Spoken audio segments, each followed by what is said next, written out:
Oops, got that on there. Maybe I should put it on Twitter. If you're here, please let me know. Randomly just popped on to do a live stream to see if there's any interest at all. And I don't even know if anyone's going to be here. So we're going to wait a second and see. Random live stream. Let's see if anyone wants to come.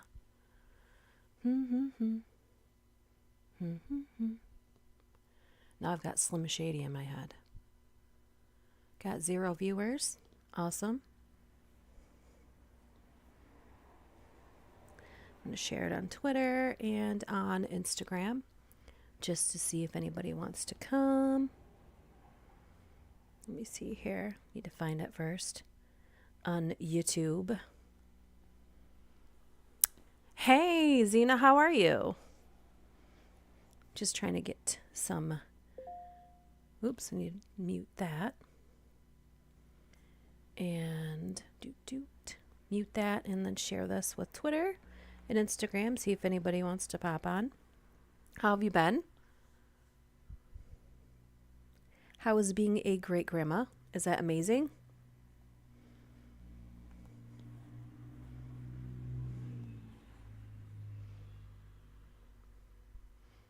You'll have to let me know if this does anything like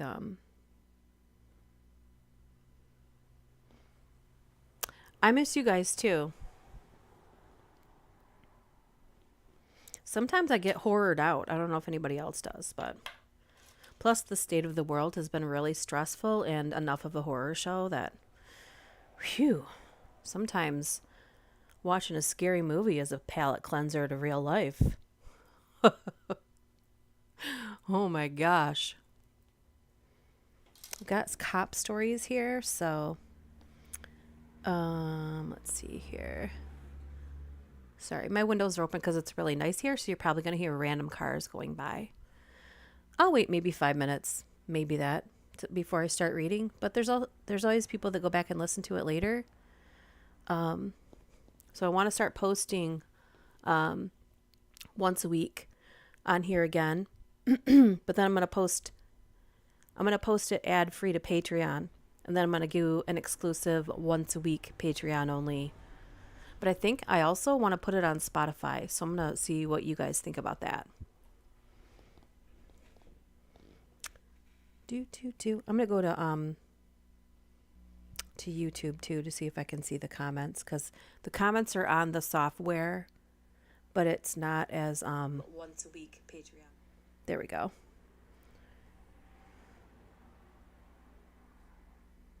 That's amazing. Do you get to babysit a lot? I'm just curious.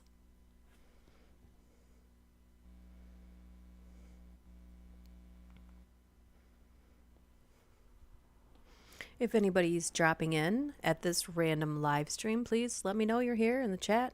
You don't have to keep talking if you don't want to, but at least say hi.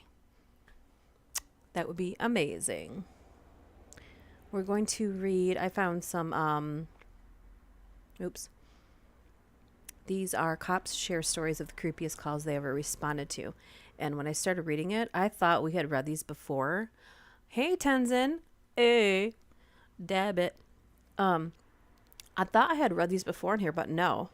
So I'm excited about that. And then we'll see where it goes. We'll see if you guys want me to read more after that, or we'll see how it goes. So if you're here, please say hi.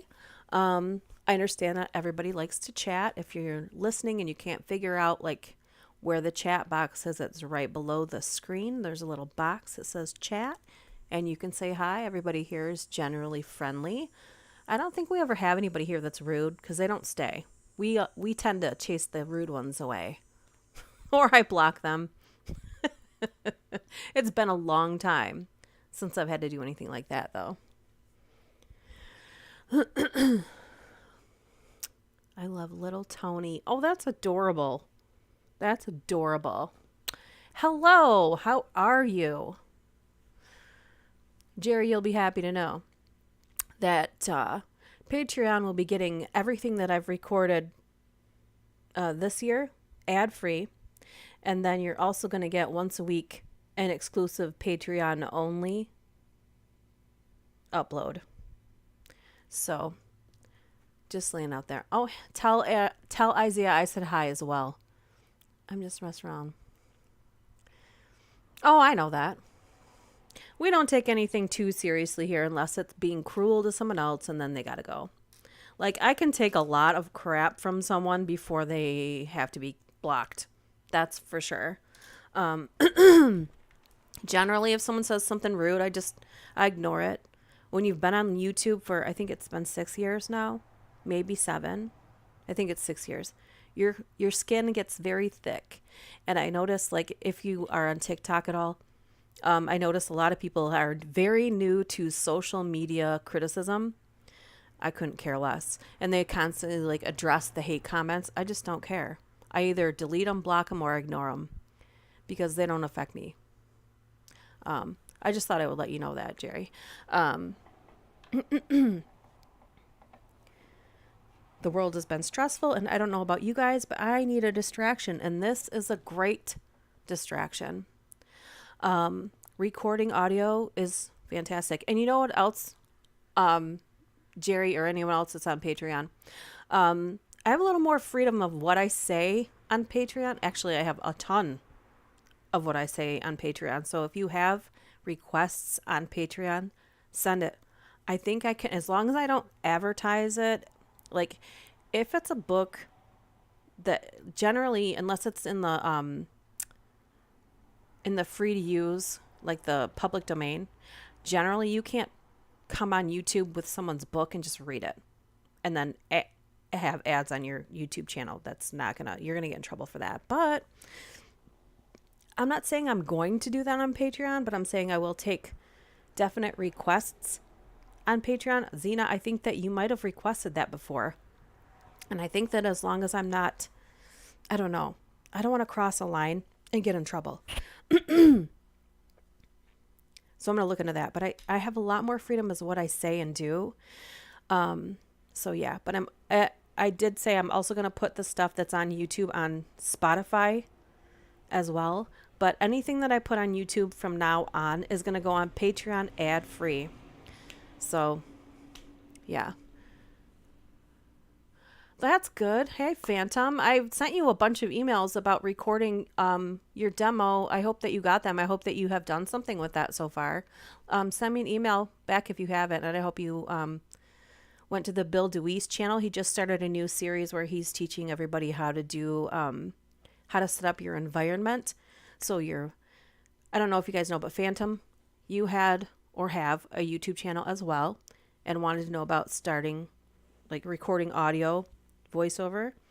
And I'm not trying to get distracted, but everybody knows I am all the time. But Bill DeWeese has been doing voiceover for a long time. He used to be in radio. He had lost his job, so he figured out how to start recording from his closet.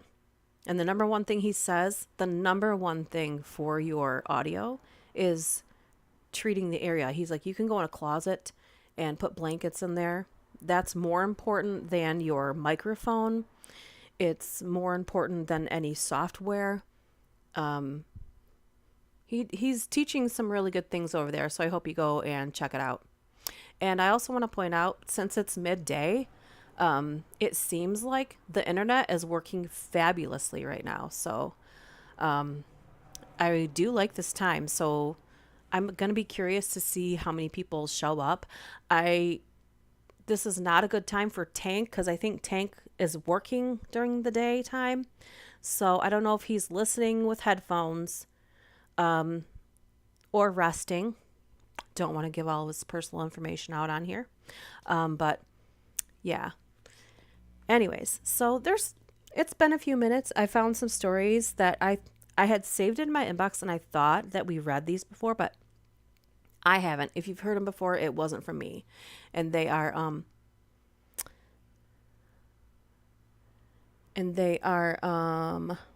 cops share stories of the creepiest calls they ever responded to.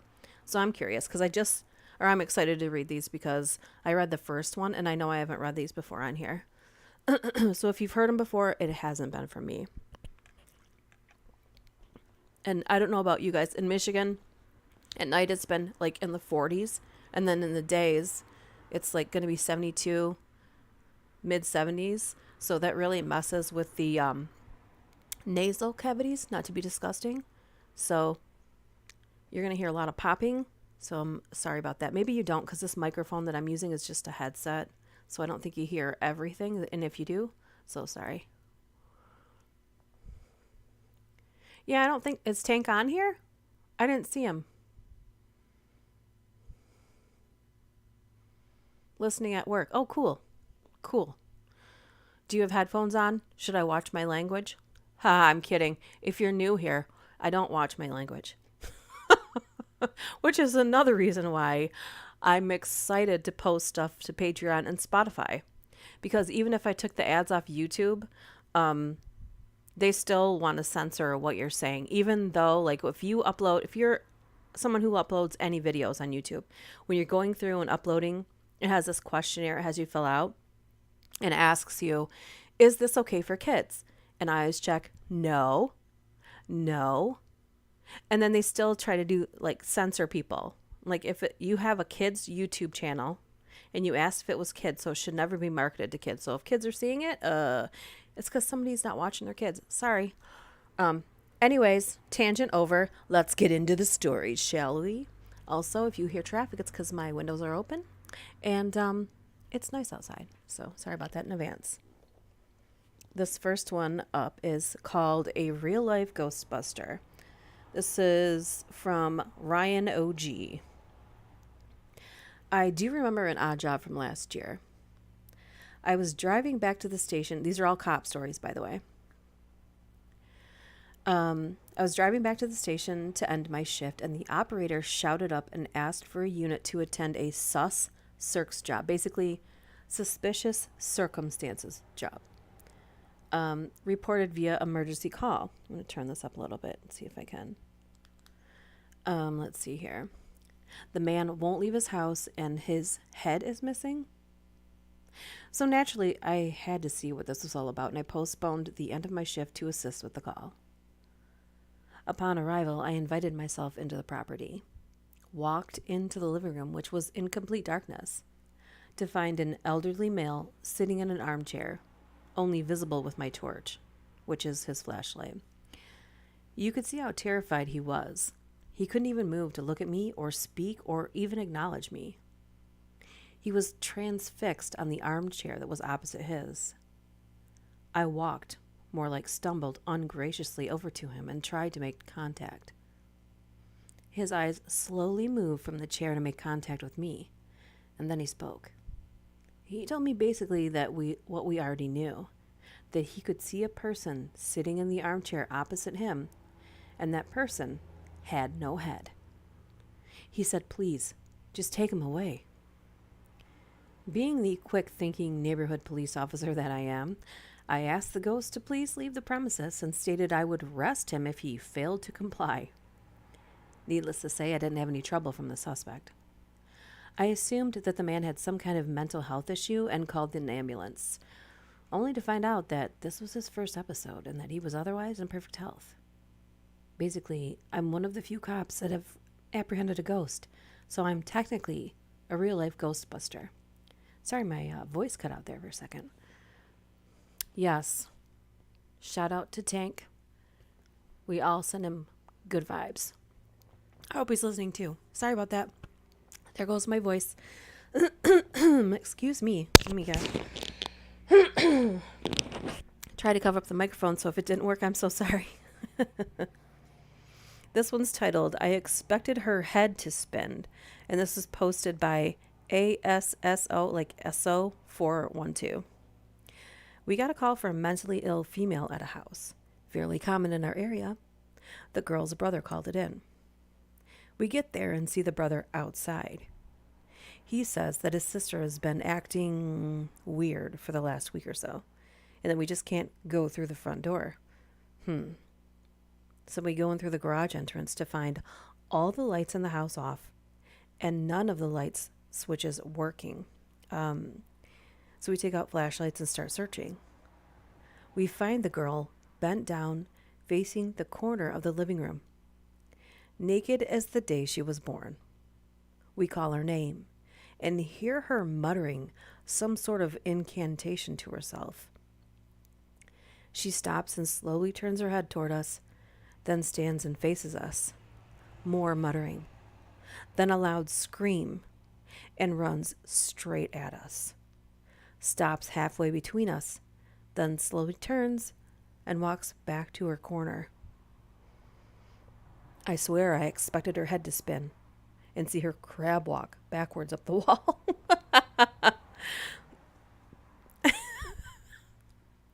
Yeah, I'd be like, I'm out.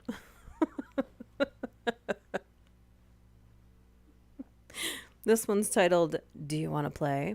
Posted by Bionic Cat Lady 5K. That is a cool... That's a cool username. Military police have the best creep factor stories. So I used to be stationed at MCA's Miramar, and one time I was coming through and had an opportunity to ask for their quickest, creepiest story. Miramar had several abandoned vistas, cemeteries. I had only been in one, and an abandoned schoolhouse. Basically, they get a call and go out to the schoolhouse because they thought some kids were messing around. They want to tell them to get out and find somewhere else to go. They go in and first floor, nothing. No one. Nothing out of the ordinary. Second floor, nothing. They head back down to the first floor, and something or someone wrote on the chalkboard, Do you want to play? Yikes. I think everybody should have like a portable camera with them that they can leave behind and set down, like inconspicuously, and then they can review it later to see. Just because when you go in an abandoned place like that, there could be any number of people that know every nook and cranny of the building, and they're all going to know where to hide to avoid an intruder, an officer, or just other people that are exploring buildings. So just a tip out there if you're somebody that does that. I still want to do that. I noticed that we're missing of several regulars, but it's because I just randomly decided to do this and also in the middle of the day. So, but I do love that the internet is being awesome right now. So I'm just going to go with it. So if you didn't get to join, just know that it seems like the internet works good at this time. So I got to refeed my story because it wasn't spinning for me. Okay. I use my iPad to read these, and it's pretty good, but Ranker has collected a lot of these Reddit stories, and they have the most ads I've ever seen on a website. All right, moving on. This one's titled, The Kid Was Telling the Truth, posted by Tower Unicorn. My cousin is in a major city. Apparently 911 got a call from a 6-year-old claiming vehemently that there was a zombie outside of his house on the street. So a patrol car swings around to see what's up. Turns out a tweaker on meth gouged out his own eyes and was stumbling around blindly with his hands stretched out in front of him. Oh my Lord! I wasn't expecting that. I didn't think it was going to be anything because it was only a few sentences long. Wow. Yikes. Okay, this one's titled, Swears He Saw Someone. Let me take a drink before I lose all of my voice here. How was everybody's summer, by the way? And I'm sorry you just heard me drink iced tea. This one's posted by Obscure Poster, which, that seems legit. All right, so not me, but my friend is a cop in a major Canadian metropolitan. Excuse me. One night that we were supposed to go out after his shift, he decided to pick me up in his cop car since he was almost finished with his shift and was just going to drop the car back off at the depot. On the way, though, he got a call that someone was complaining about noises coming from their basement that sounded like a person. So he decided to make that his last stop. I was told to wait in the car while he talked with the homeowner and checked it out. He was gone for about a half an hour before he came back and had this terrified, amazed face on him. Apparently, the homeowner was hearing loud thuds from his basement for a couple of weeks, but on the day of the call, they were really loud and scaring him. He had a walk-in basement, so he thought maybe someone had broken in. My friend goes to the basement to check it out with the homeowner. Basement is dark, and all the lights need to be turned on from the electrical panel. So they get to the panel, and my friend says he saw something in the corner of his eye. He turns around, and at the end of a hallway which leads to a cold storage, he sees a guy facing the door of the cold storage, just standing there, so facing away from him apparently. He yells at the guy to turn around, but he doesn't. Homeowner sees him too, really scared. Friend asks the guy to turn around once more before hitting the switch for the lights. And the guy/ghost at the cold storage just disappears when the lights come on. My friend swore that he searched every inch of that basement and couldn't find anyone else in there. Homeowner is shook up and says he's going to stay with a friend for a night. My friend calls another cop to survey the house to see if anyone tries to enter the main house or basement. Not sure what happened after that, but my friend swears he saw someone in that basement. Woo, that would freak me out. Summer's over, baby. Well, oddly enough, in Michigan here, it's probably going to be hot all through the rest of September. It was decent. One of my friends moved back from Minnesota, so it's been refreshing. Like childhood friend, like I've known her since I was 11. So it's been awesome. Just having fun. Thank you for asking. This one's titled, I Took a Call from a Ghost. Posted by Smokey Bonaparte. These names. I received a call from an elderly lady who had trouble breathing. I had taken several calls from her and her husband in the past, so I recognized her voice. I dispatched an ambulance to her residence and held her on the line, trying to keep her calm while the ambulance was responding. Ambulance advised that they have a 15-minute ETA. She lived in a very rural part of West Virginia.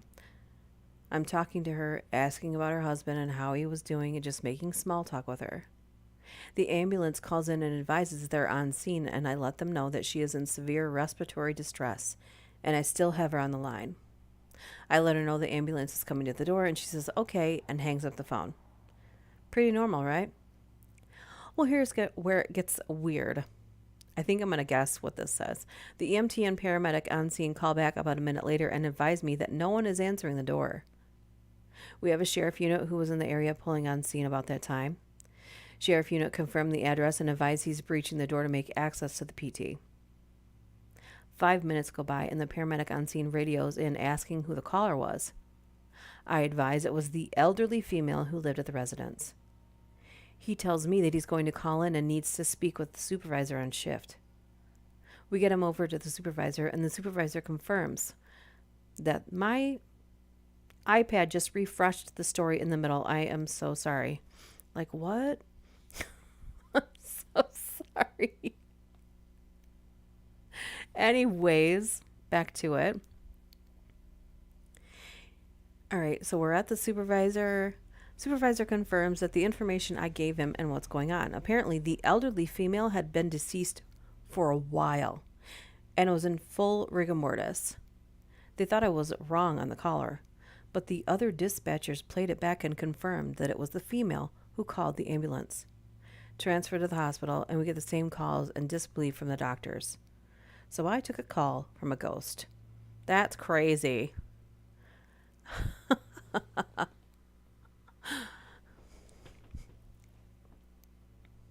Yes, it is, Tenzin. Yes, it is. I have quite a few friends that I've known my entire life. And usually I have a few friends from every place I've worked. Like, kind of feel like once I make friends with someone, I'm friends with them forever. I'm an elderly male. Hey, Peter, how's it going? I did say I would do midday streams in the future. So here we are. And you'll notice that the internet, it seems to be, the internet is working in my favor today. So I'm happy about that. And I hope you guys are too. So this is fantastic. So rare. This next one's titled, we're reading stories from the creepiest cops share the creepiest calls they ever got. So this one's titled, They Are In Here. They Are In Here. Posted by Redditor. Apparently they're anonymous. So I was new on the force and sent to a home invasion in progress late in the night, so I noticed my training officer didn't seem to be too concerned and responded slowly, as opposed to the normal emergency response for crimes in progress. Upon arrival, he asked me if I had been to the home before. After I said no, he told me to go handle the call. As I walked toward the home, the garage opened, and an elderly lady who was bent at a 90-degree angle at her waist hobbled out. Without looking at me, she said to hurry, due to the fact that the two male suspects were still in the home. I noted that she couldn't straighten her back and realized that she was a bit off mentally. Then I walked back into the home with her behind me. While my eyes adjusted to the interior, I heard a click. I turned to find the lady locking two padlocks on the interior of the door. I then noted, as we were within the kitchen, that every cabinet and pantry also had a secured padlock on the doors. I looked down the hallway and found that every interior door of the small home was shut and secured with padlocks. I followed the elderly woman down the hall to the second door on the left. She began to unlock the padlock to the door and shouted, "They're in here!" To my surprise, within the room, there was an older white guy sitting at a table using a desktop computer.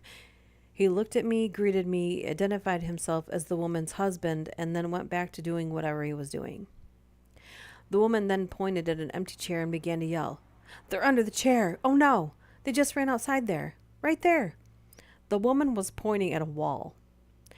After waiting for the woman to lock her husband back in the room, dude, why did you let her do that? And then waiting for her to let me out of the kitchen door, I cursed my training officer and hightailed it out of there. That was my first exposure to mental illness, and it was creepy. But like, why, if everybody knows this, are you all letting her lock her husband in a room?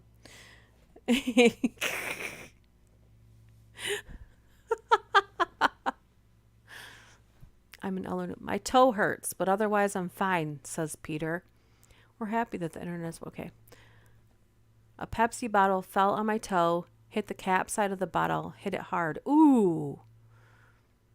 You know what's weird? That just reminded me of a story my stepdaughter's boyfriend 2 years ago. Ex-boyfriend. So sorry if she's listening, which she doesn't listen to this anyway.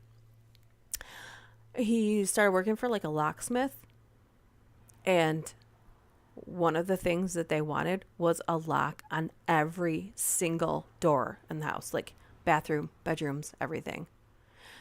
I don't know, like that just screams, "Hi, I'm keeping people here against their will." Does it not? Like, what? That seems, I don't want to use the word crazy because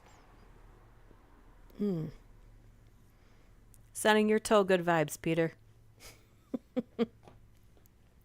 This one's titled, She Had Been There for 5 Years. Posted by I Am the Best Batman. All right. Kind of biased, aren't you, dude? All right. Not me, but my grandfather. There was a robbery in a house near Stanford. He went there to check up on the neighbors, just to get statements and see if everyone was safe. One of the neighbors was really jittery and nervous. My grandpa asked to come in because he smelled something strange, and the man eventually let him in. While he was in the man's house, he felt like he needed to check the bathroom. He kind of forced himself in there, but once he got in, he found a young girl in the bathtub. She had been in there for 5 years. The man was a professor at Stanford and lived in a well-off neighborhood. Just goes to show that there's strange people everywhere. Yeah. That's not strange. That's murdery. I'm feeling murdery today. Like, that shouldn't be strange. That's like, you should be on an island by yourself, dude. Don't want to say crazy, but it's crazy.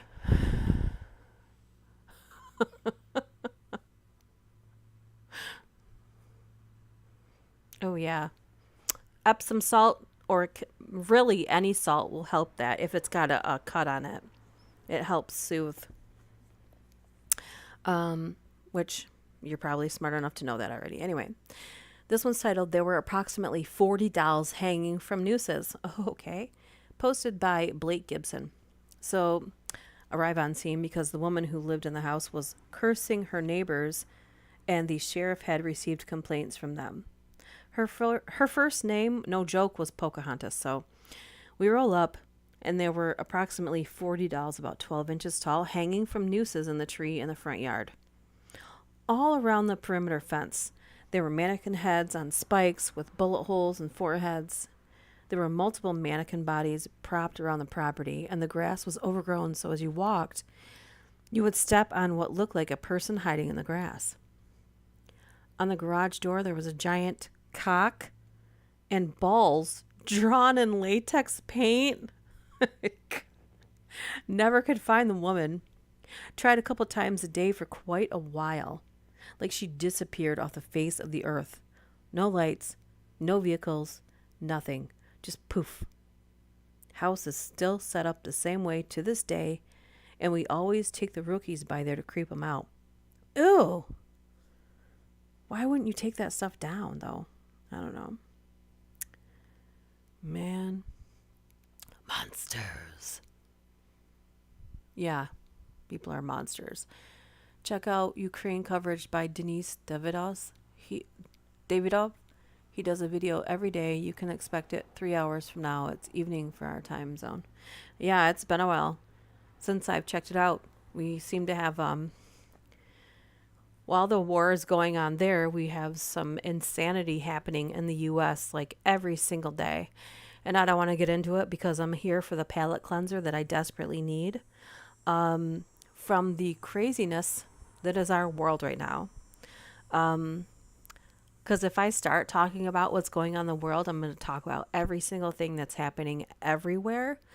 And I think we're all immersed in it. And so I'm trying to distract myself from that to maybe calm down. So I'm definitely a person that talks about it a lot. Too much, one might say, but yeah. Pocahontas. Pocahontas was a real person. But that reminded me of Pinocchio. The original Pinocchio with the original dark ending would be cool to hear. Dark fairy tales. That's a good one. That's a good one. Someone's requested that before and it's been a long time, but I'm literally writing it down right now. Like, I've got a notebook and a pen right here. Dark fairy tales. And I'm pretty sure those are public domain. So you can totally utilize those without being penalized. All right, this thing refreshed itself again. You gotta be kidding me. Jeez, Ranker. I hope whoever owns Ranker, like, are the ads worth it, man? Let's see. All right, the next one's titled, It Was Like He Was Looking Through Me. Posted by Redditor Cop1152. That's probably his badge number. One cold October night, we got a call to assist the sheriff's office on a burglary in progress out in the county. I want to say they meant out in the country, but maybe he meant county. Anyways, because our radios couldn't talk to the county radios, the county dispatch, yeah, he meant county, telephoned our dispatch, and our dispatch radio relayed the info to us. So we basically had no info and didn't know where we were going. I had a lonely, eerie, creepy feeling in my bones while driving at crazy speeds to help this family. It probably took us 25 minutes to arrive on the scene. The house was dark, and it turned out that it was the suspect that cut the power days before and had been living in the house while the family of 4 was on vacation. Well, thankfully they weren't there. Walking through the yard to the front door, I could hear a man yelling, "Get out of my house, please!" Oh, politely, but like firm and loud. I walked in and found an obviously mentally unstable young man, dirty, bearded, wild-eyed. And he said, "I was sent. I'm supposed to be here. This is the place. This is the place. I was sent here. You will be sorry." He didn't respond at all to verbal commands, but he also didn't resist at all when we put cuffs on him. It was like he was looking through me while I was questioning him and searching his backpack. I was freaked out, even though I was significantly bigger than him. It was just unsettling. I didn't even want to put the guy in the back of my car. I didn't want to have my back to that tricky bastard. His backpack was full of miscellaneous items, a notebook full of drawn monsters and rambling writing, a hunting knife, clothes that couldn't have been his, mail from different addresses and names, kids' school math book. It was just weird. Eventually, a county deputy arrived and took him away. And I never did hear anything else about him. That's a bummer. I mean, when you're concerned about someone and you don't get any like feedback on what the ending of their story was. Hey, how you doing, Melissa? How you doing? Just a random midday live stream, and the internet is working beautifully for this. So this might become the new norm. Weekdays anyway. I don't know what a weekend day would be. Maybe we'll test it out soon and see.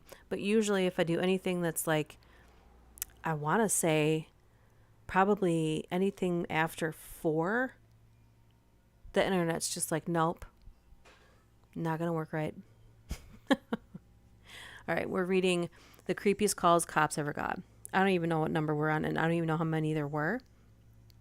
This one's titled, "Just Imagining What She Was Seeing Gives Me the Creeps." Posted by, guys. Small town cop. One time we had an elderly woman with dementia call at like 3 o'clock in the morning and say there was a baby hanging in her grandfather clock. I got there and it was a pretty big house. She had a single light on in the living room, making it even creepier. When she points out the clock, it's quite obvious that she's hallucinating, but just imagining what she was seeing gives me the creeps. Ever since starting this job, I have extreme sympathy for those with dementia or schizophrenia. I never knew what they went through before I started working as a cop. Them seeing or hearing people in their house in the middle of the night, I couldn't imagine.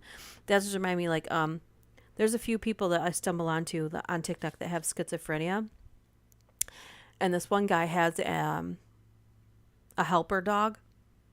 And so one of the things that the dog does is if he's hallucinating that someone's there, the dog doesn't respond. So if, like, let's say someone comes to the door, the dog will go to the door, or the dog will go to the person. But this, a lot of times people with schizophrenia will see things that, well, the ones that have hallucinations anyway. I don't know everything about it. I don't claim to be an expert. Don't come after me. But he said in the video, he was telling his dog to go to the door. And the dog was looking at him like the dog wasn't going to the door because no one was there. But he was capturing it in the moment. So I thought that was very fascinating. That's 10 o'clock, right? No, 8 o'clock, 8:46, right? I never can understand why we don't. Is that, does the whole world do that, military time? It's so confusing. Let's see. We're reading Creepiest Cop Story, or Creepiest Calls Cops Ever Got, and this one says, "I found her slowly walking down a side street." Posted by Tall Fescue, 1983. It was a stormy night on the Oregon coast. Oregon or Oregon? You tell me. Anyway, a lady was drunk driving and ran into the back of a parked school bus. When she did, her car caught on fire, but she was able to escape. When I found her slowly walking down a side street, I was telling her to stop and turn around. When she turned around, her lower jaw was gone, and she was totally dazed. She ended up surviving but needed tons of plastic surgery. Whoa. Don't drink and drive, folks. Do not drink and drive, even though you probably all already know that.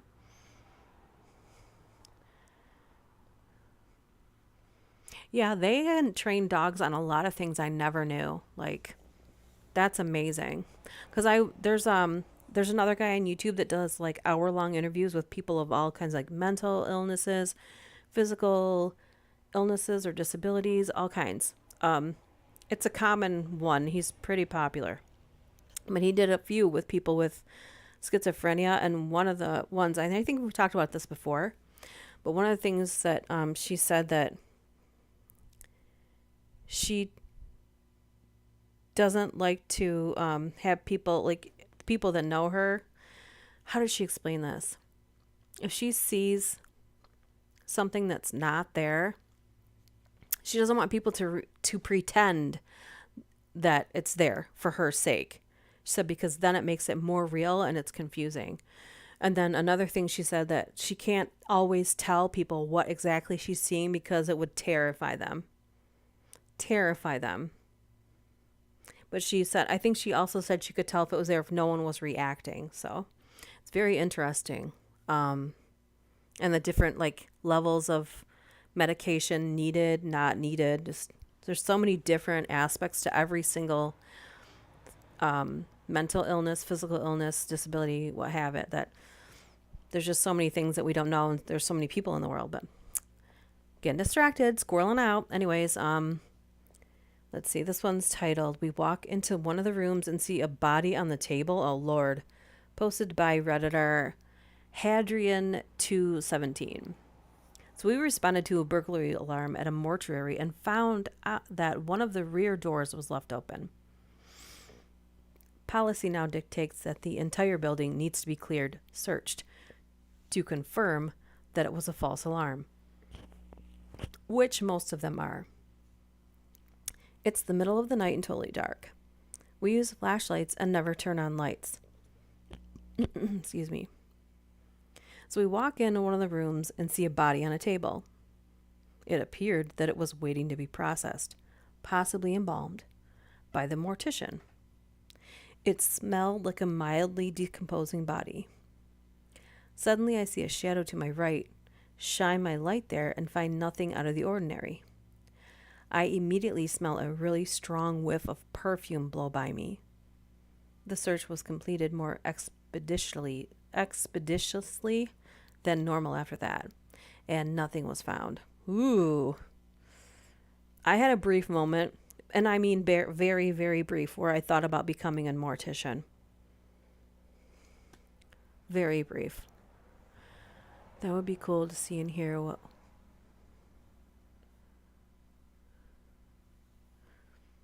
I'm just, if somebody says they have schizophrenia, maybe if they're open to talking about it, let them tell you stuff about it. I think that's one of the cool things about being aware of mental illness. I don't know if is it called mental illness? Is that an illness, or what would you define it as? I think that some people's brains just work differently, and I don't know that if it's an illness. There's also like a lot of channels that will show you paintings of people that have different, and I'm using quotations as mental illness, and how like they feel like their brains are. It's very interesting. If you have a chance to research that, I'd highly recommend it. It's very informative. All right, so this next one's titled, Did You Hear a Female Crying? Posted by Redditor. I'm gonna guess it said Chuggets, but it's C***Uggets. Anyway, so it was 2008. I was about 10 weeks into our 12-week field training after coming out of the academy. My primary field trainer was a patrol veteran, grizzled black guy, squared away, late 30s, named Adams. Mean as shit and not afraid of anything. So we're going through my task book and realized we had not done a security check on a church or a place of business. Deputies routinely checked doors and windows of businesses in the late night, early morning hours to make sure everything was okay. We were deep on the west side of Wake County in the still rural backwoods area, so we decided to stop at a church nearby and check it out. This church was really old and had a huge graveyard beside it. I'm talking 3 or 4 acres worth of grounds, some of the graves dating back to the Civil War era. There was little to no security lighting, so we grabbed our flashlights and began to make the rounds, pulling on doors, checking ground level windows, etc. After about 20 minutes, we were done with the rounds and walking back up a gravel drive near the rear of the building right beside the graveyard, when I heard what can only be described as a woman softly weeping coming from within the graveyard. My field trainer stopped. He didn't say anything at first, but swept the gravestones with his light. I spoke first and whispered, "Did you hear a female crying?" "Unfortunately, yes," he said. "I was really hoping I imagined it." So into the pitch black graveyard we went, walking about 6 feet apart, sweeping between the stones toward the sound, which we could both hear very clearly. In fact, it was getting louder as we approached where we thought she must be. About the time we came to the far side of the graveyard, the sound changed. It was all around us. Amplified is the only way to describe it, like surround sound. And then it completely stopped, and all we could hear were the crickets. I looked at him. He looked at me.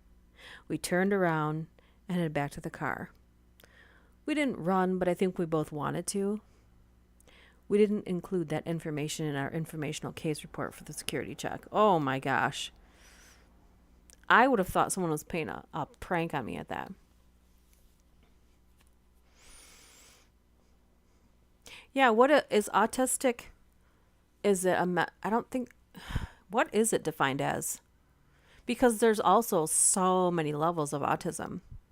I guess there's a lot of adults that are just now finding out. And I guess in females with ADHD,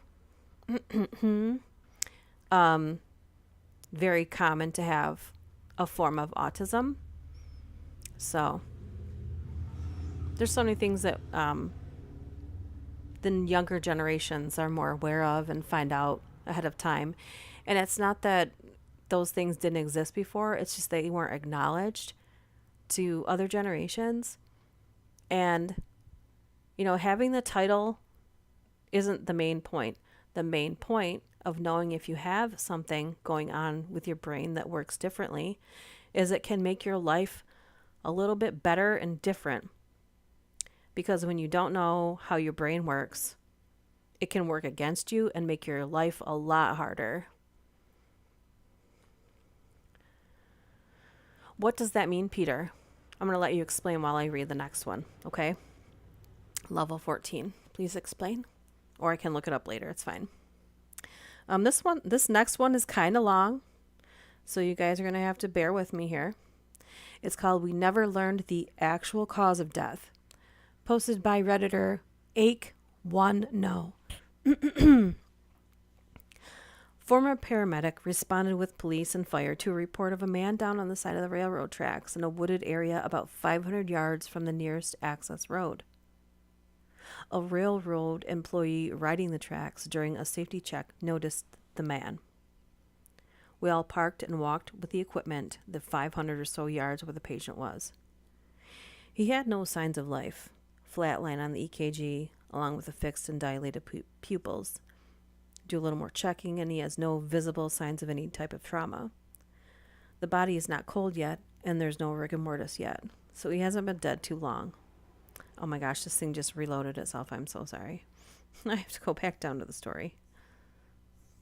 It's always a Culver's ad that resets the page here. So sorry. All right, here we are. So he hadn't been dead too long. We don't see any track marks, so where he would have been shot up or overdosed. We don't feel broken bones. The guy from the railroad said a train hadn't passed in the last 8 hours. We search the area and find a makeshift tent campsite where the guy apparently was living, and find no medications or anything out of the ordinary. We're not too far from an area where everyone believes is haunted or satanic worshiping takes place. Even though all of us on the scene knew about the rumors, none of us had actually seen any proof of it. It's dark and we're all waiting around for the funeral home to show up and bring the body to the morgue for an autopsy. That's when the spooky shit started. A few of us heard what sounded like people whispering, but it wasn't from any specific direction. A couple of the guys didn't hear it and thought they were trying to screw with them. Then the whispering noises stopped. All the people on scene that hadn't heard the whispering started hearing what they all described as children laughing wickedly, but it was all over, not any one specific direction. Those of us that had heard the whispering never knew the noise. Never heard the new noise. This went on for about 10 to 15 minutes while we're standing next to the corpse. Police officers on the scene told the dispatcher to tell the funeral home to step it up and get out here ASAP. We helped them load the body and got the fuck out of there. Excuse me. The next afternoon, we went to the morgue to speak with the coroner and find out the cause of death. And the first thing the coroner asked us was, why did we clean the body? My partner and I looked at him kind of strange and asked what he was talking about. He said it must have been a very bloody scene. We told him there was no blood anywhere. Then he turned a little pale and said that just added to the confusion, because the body had absolutely no blood in it whatsoever. There were no marks anywhere on him where blood could have been drained out. He also said he had a weird experience while doing the autopsy, but refused to tell us what happened. And to this day, we've never learned the actual cause of death. Whoa. Whoa. Oh. Well, I meant degrees, Peter. Autism is a neurological and development disorder that affects how people interact with others. Thank you.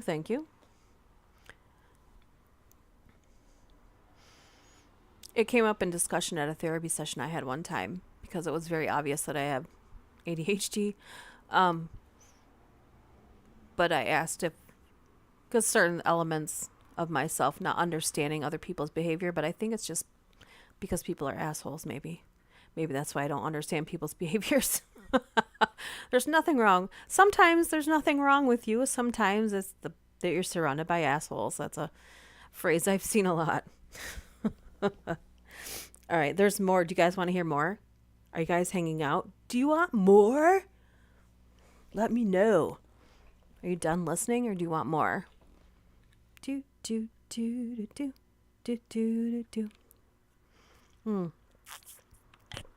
There's one that says 19 people share true life horror stories that are scarier than any movie. I'm clicking on it. Let's see what it says. We could have read this already. I don't know. Rankers, you got to get rid of your ads, man. Let's see here.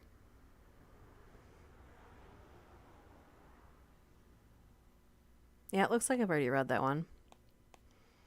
Yes, we want more. I'm ready for more. More horror. All right, let's see. I thought I had made this folder in my email to save these stories, but I made the folder and then didn't save them, so now I have to go through all of my emails and find them. Ooh. Mental illness ones are the most disturbing to me because they're largely misunderstood. So I'm looking for some. Just give me a second here.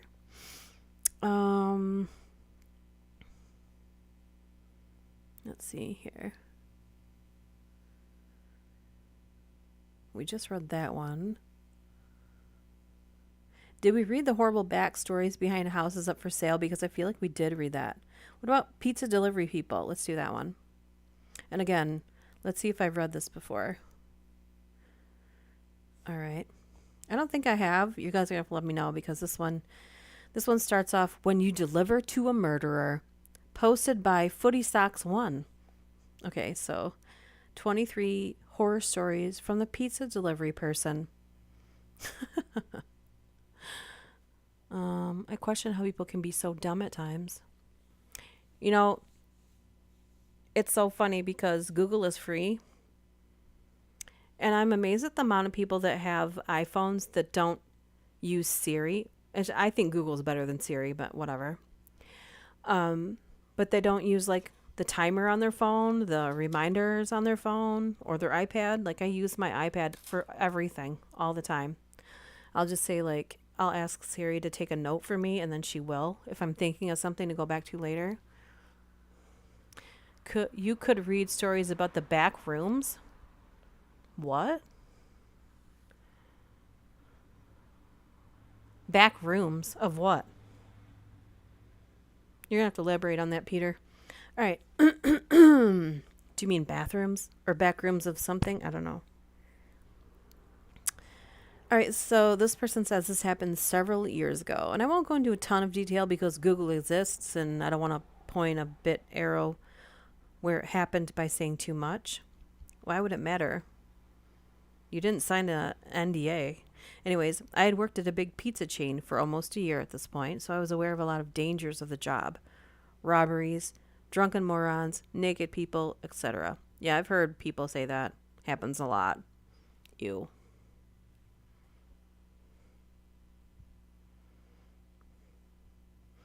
You don't know back rooms? Like, what are you talking about? You're going to have to specify. Hey, just say exactly what you mean. Anyways, let's see. But this instance really made it sink in. So this girl had been reported missing in our area and under suspicious circumstances. It was a big deal in a relatively small town where things like that don't happen super frequently. It was all over the news. Built all over the news, not nudes. Sometimes my teeth hit my tongue and it makes it sound like it's a D or a T when it's not. It was all over the news. Billboards were being put up, the whole shebang. We had state cops, county cops, federal investigators, all in town to help.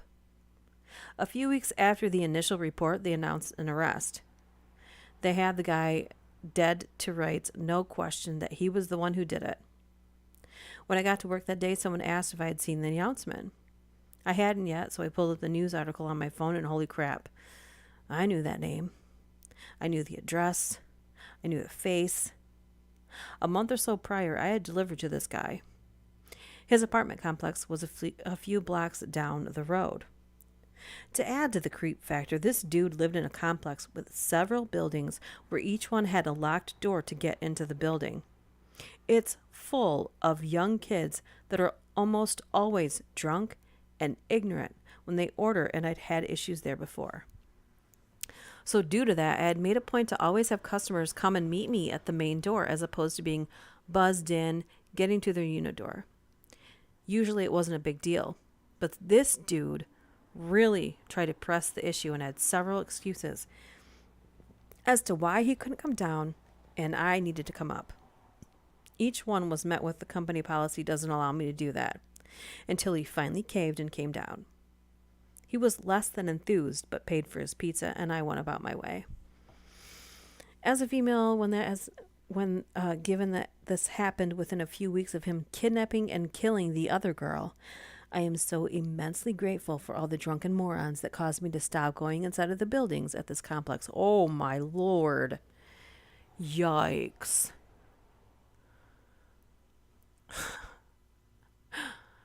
Wait, I just recently found out some sort of creepypastas.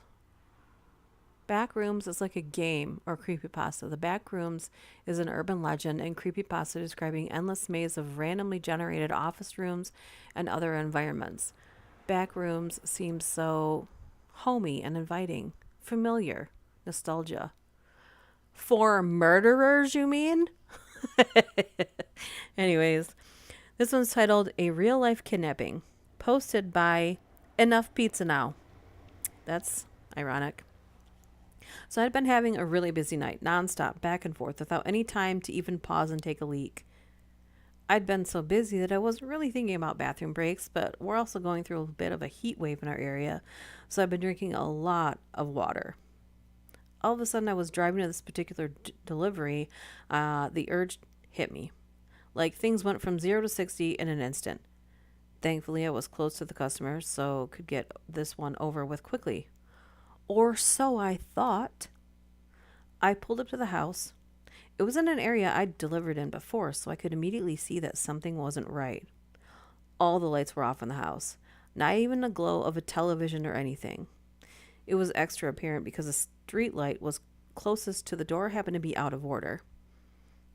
Top of it all, the block was dead quiet. This is a big university area, and obviously there aren't many student renters in July, but there had to be at least one person because someone ordered pizza. Maybe they just liked sitting in the dark, or they were out in the backyard. Whatever. I just didn't want to get out of my car and knock on a quiet house in the middle of the night around 9:30 without first checking that I had the correct address and customer was inside. It was scorching hot that night, even after sundown. My car's AC is a joke, and the piping hot pizzas don't help things much, so I have to try and open the car door as infrequently as possible to keep the cool air inside. So I called the customer. Oh, I called the number the customer provided, and the voice on the other end said, kind of brusquely and out of the breath, "Yeah?" I just tried to keep it clear and concise. "Hey, it's your pizza out front, but there doesn't appear to be anybody home." And the customer replied, still gasping for air, "Yeah, I'm home." I had to pee so badly by that point that I was much less patient than I'd otherwise be with a customer right out of the gate. "Well, we're supposed to have to terminate the order because I've arrived at the stated delivery window and you're supposed to pay in cash, so I don't know what to tell you. Plan ahead next time." I instantly regretted letting my bladder do the talking for me as the voice on the other end came through more clearly as a young, bubbly, and very distraught girl who couldn't have been older than 20 or 25.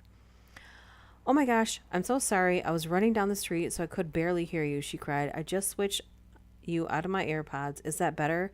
Sorry, I completely lost track of time at work, but I knew you were coming. That's why I'm literally running home right now. Please don't leave. I'm starving. I don't have a car. Seriously, please don't leave. 5 minutes." I know what it's like to be hungry and running late, and I have no car but live near any restaurants. Plus, when I heard her voice, I began to remember more specifically having delivered to this place a couple times before. She'd always been perfectly nice, and now I felt bad for snapping at her. I tried to walk it back while simultaneously looking out my window for potential spots to pee. No, my bad. I'm letting the heat get to me. It's not your fault. No need to rush. I'll see you when you get here." I hung up while surveilling the street, was starting to think I was really out of luck. All the other houses had people in them and were close together, so there were no clumps of trees out of the way of patches or anything that I could pee in. Of course, I just tossed my empty water bottle at the last delivery because I'm an idiot. Finally, I decided it was escalating to the point of an emergency and found the safest bet was to use a bush in front of this woman's home. She wasn't there. The street light was out so no one would see me. The people who were home were inside. My car was parked across the street and we're a small shop. We don't wear uniforms, so if someone did spot me, they'd have no way to connect me to my employer. Animals pee outside all the time. Humans are animals. This is fine. I scurried over to the tallest bush in her front yard. She didn't really have much of a yard, just more of a walkway lined with bushes and flowers that ran adjacent to her front door. The biggest cluster of bushes, the only one where I could be sure there would be no visible splatter on the side of the house, was about 4 feet from her door. I looked both ways, unzipped, let it fly. After the initial millisecond of relief, I noticed the sound was way off. More like pissing on something solid than something leafy. I started panicking, thinking I aimed wrong. But once I start, I can't stop midstream, so I kept squinting into the darkness to see if maybe I was hitting a key rock or something that I could have just moved an inch over. Instead, all of a sudden, I heard a way more concerning noise. A deep voice saying, "What the fuck?" And before I could turn around, assuming I'd been caught by a neighbor or a man came leaping out of the bushes. He blew by me, brushing my golden shower off of him. He spit pretty emphatically on the ground, so I think I might have beamed him right in the face. I didn't see where he went after a few paces, but this next part is kind of a blur. I do think I remember hearing a car screech out from a bit further away for a minute. After a minute.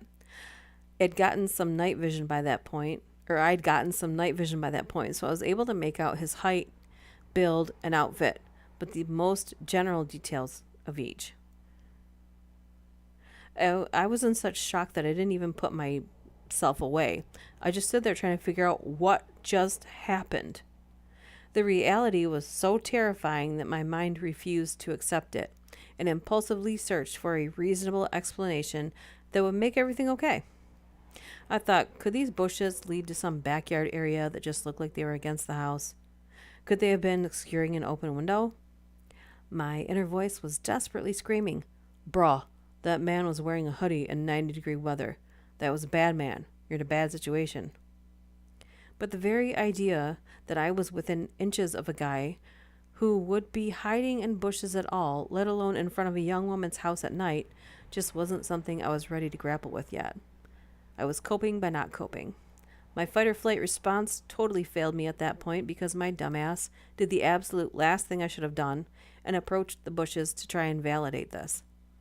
There must have been a good reason for a man in a hoodie to be behind these bushes in the middle of the night, theory. So I walk over to the side, turn on my phone's flashlight, and try to peer around the line of shrubbery.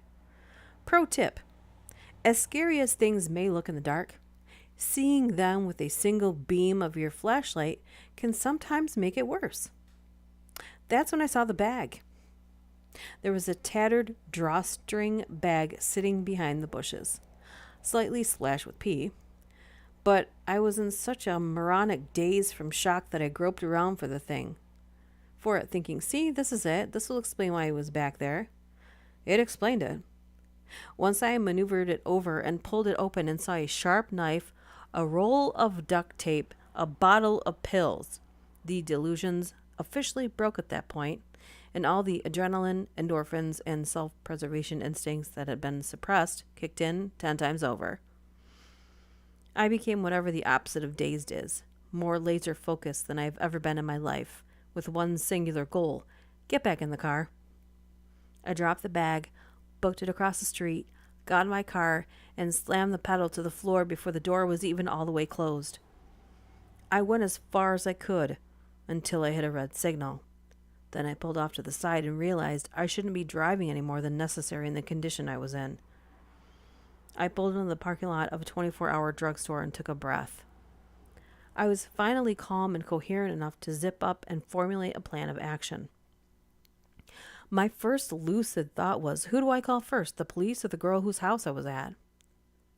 I thought about it for what couldn't have been really more than 10 seconds, but felt like an hour, and decided, okay, I'm in my locked car with the engine running. If trouble starts, I can drive away. I know something's up. She might not. She needs to know to keep walking in that direction. Oh, she needs to know to not keep walking in that direction. But as I was dialing her number, it occurred to me, what if there was no girl? I thought I remembered delivering to the house before, but what if I was wrong? What if the girl on the phone was just a decoy to get me there to rob me, or worse? Every pizza guy on the planet has seen the Evil Genius documentary by now. I'm not a pizza person, so I don't know what that is. So I thought she called me all out of breath. She wasn't home. The whole thing was off. Can't risk it. I'll start with the cops. I called 911. The operator was very helpful in keeping me calm because I was a complete wreck by this point. He kept assuring me that someone would be there soon. I kept telling them they had to get there before the girl did, but I was trying to express 3 thoughts at once and really damaging my own credibility. It came out more as, you've got to save this girl because he wasn't after me. I was just delivering a pizza. Unless they were after me, in which case there might not be a girl.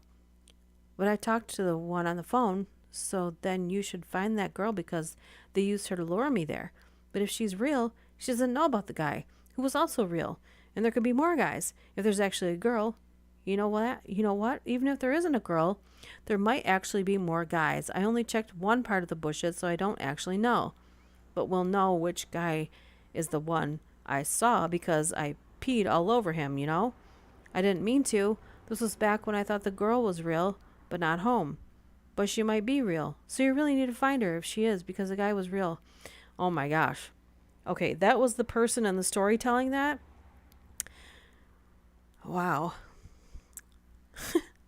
I can really relate. Okay, anyway. Finally, they basically just asked me to stop talking and stay in the line, but that was when I saw an incoming call from the customer. I couldn't answer it without disrupting my 911 call, so I just ignored it. But then she sent me this text like, "Hey, I'm here. Don't see you."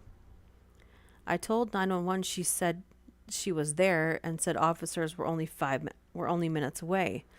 But who knows how long that meant, especially after I'd given such a scattered account of the events in my panic. I was just overwhelmed with guilt because my rational mind said the odds of her being a decoy girl for some large scam targeting pizza guys were low, and the odds of her being the intended victim of a predator were high. So I put my 911 call on mute, where I can hear them but they can't hear me, and turned back, heart absolutely pounding out of my chest, compulsively muttering, "Fuck, fuck, fuck, fuck, fuck, fuck," the entire way. Then I took 911 off mute, told them I had returned to look for the girl. They weren't happy about that, but I saw her meandering past the parked cars in the street, looking to see if one was mine. I waved her down, flashing my brights. She bounced on over to the window of my car, happy-go-lucky. I figured that was a good sign that she was in on whatever this was. But I was just so scared to be back in the general area and not know what had just happened or what was going to happen that I kept whispering, "Get in, get in." And she was like, "Get in? Huh? Oh, you want me to get the pizza from the back?" I don't want to make the same mistake with her that I had made with the 911, so instead of trying to tell the whole story, I stuck to the bare basic facts. There was a man in your bushes. I'm on the phone with the police. I don't know where he is right now. Please get in the car so we can lock the doors. I was barely able to even get those sentences out. I was shaking like I had had 10 cups of black coffee. I held up my phone with 911 on the screen to verify it for her. I thought that was why she got in the car with no further explanation. But it turns out that wasn't entirely it. "You still there? Is she there with you? Are you safe? Is anyone else there?" 911 kept checking in, not knowing who the third party was I was talking to. I reassured them, and we drove. More cautiously this time to the location. 911 instructed us to wait and speak with the officer as they cleared the area.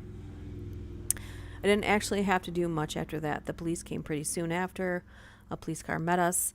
I gave a statement telling them everything I observed, and she went to go speak with more officers in more detail than they needed me for. It turns out the reason she got right into a strange pizza guy's car without probing any deeper into my story is because she knew who the man was right away from my description. She had an abusive ex-boyfriend who was apparently psychotic enough that he immediately came to mind from hearing, "There's a guy in your bushes." She later called us to thank me and insist on leaving a huge tip. I wasn't there when the call came in, so the kid who answered didn't know to refuse to accept the money, but the manager already promised the next time we see her, we can load her up with enough one free pie cards to last a lifetime. Easily the scariest thing that has ever happened to me, on or off the job. I don't get the chance to tell the story much because I try to avoid sharing it with anyone who could possibly know the girl or know of the event, but I'm still not the same since. Even though I know it didn't have anything to do with me directly, this truly still shook me to my core. Be safe out there, guys. Anything can happen. Wow, that was longer than I thought it was going to be.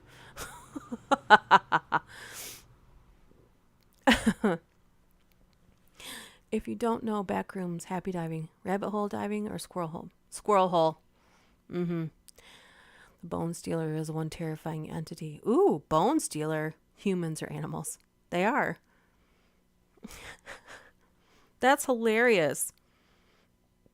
I figured it was like, I didn't think there was going to be an actual girl. I thought for sure it was like a setup. And then he ended up peeing on the guy. That's hilarious. It serves him right. That sucks for the dude. The dude was trying to hurt his ex-girlfriend, dude. He's lucky. He's lucky. I would have thrown water on him and then I would have used my taser. Bye. I hear people say all the time, oh, I don't know if it's legal to use pepper spray. Oh, I don't know if it's legal to use a taser. You know what's not legal? Rape and kidnapping. So, yeah, we got to end it somewhere, don't we? I I raise your it's not legal to my it's definitely not legal, but it's going to stop here. Booyah. This one's titled Don't Rob the Driver. Yeah. Posted by Jelini 1811. I was robbed by idiots who were high at their house. This is going to be funny. This was 20 years ago. I delivered pizza on a football night and made a lot in tips. Last call of the night, I delivered pizza and they claimed I was late. I don't remember what the time frame was, but if longer than XXX time from ordering pizza was free. It wasn't late, but they, about 12, insisted and had kind of a threatening posture, so I let them have the pizza. As I got to my car, they came out and told me to hold up. I was naive enough to believe they were going to give me a tip. Instead, they threw me up against my car. Someone else went in another door and took all the money I had. While they were getting the money out, I distinctly remember someone holding a knife up to me. Then there's a blank in my memory, but somehow I got in my car unharmed and remember this girl standing behind my car like she thought she could stop me. And I remember aiming for her, but didn't hit her. But I was so angry I sure tried. They were easily caught by the police since they went back inside the house.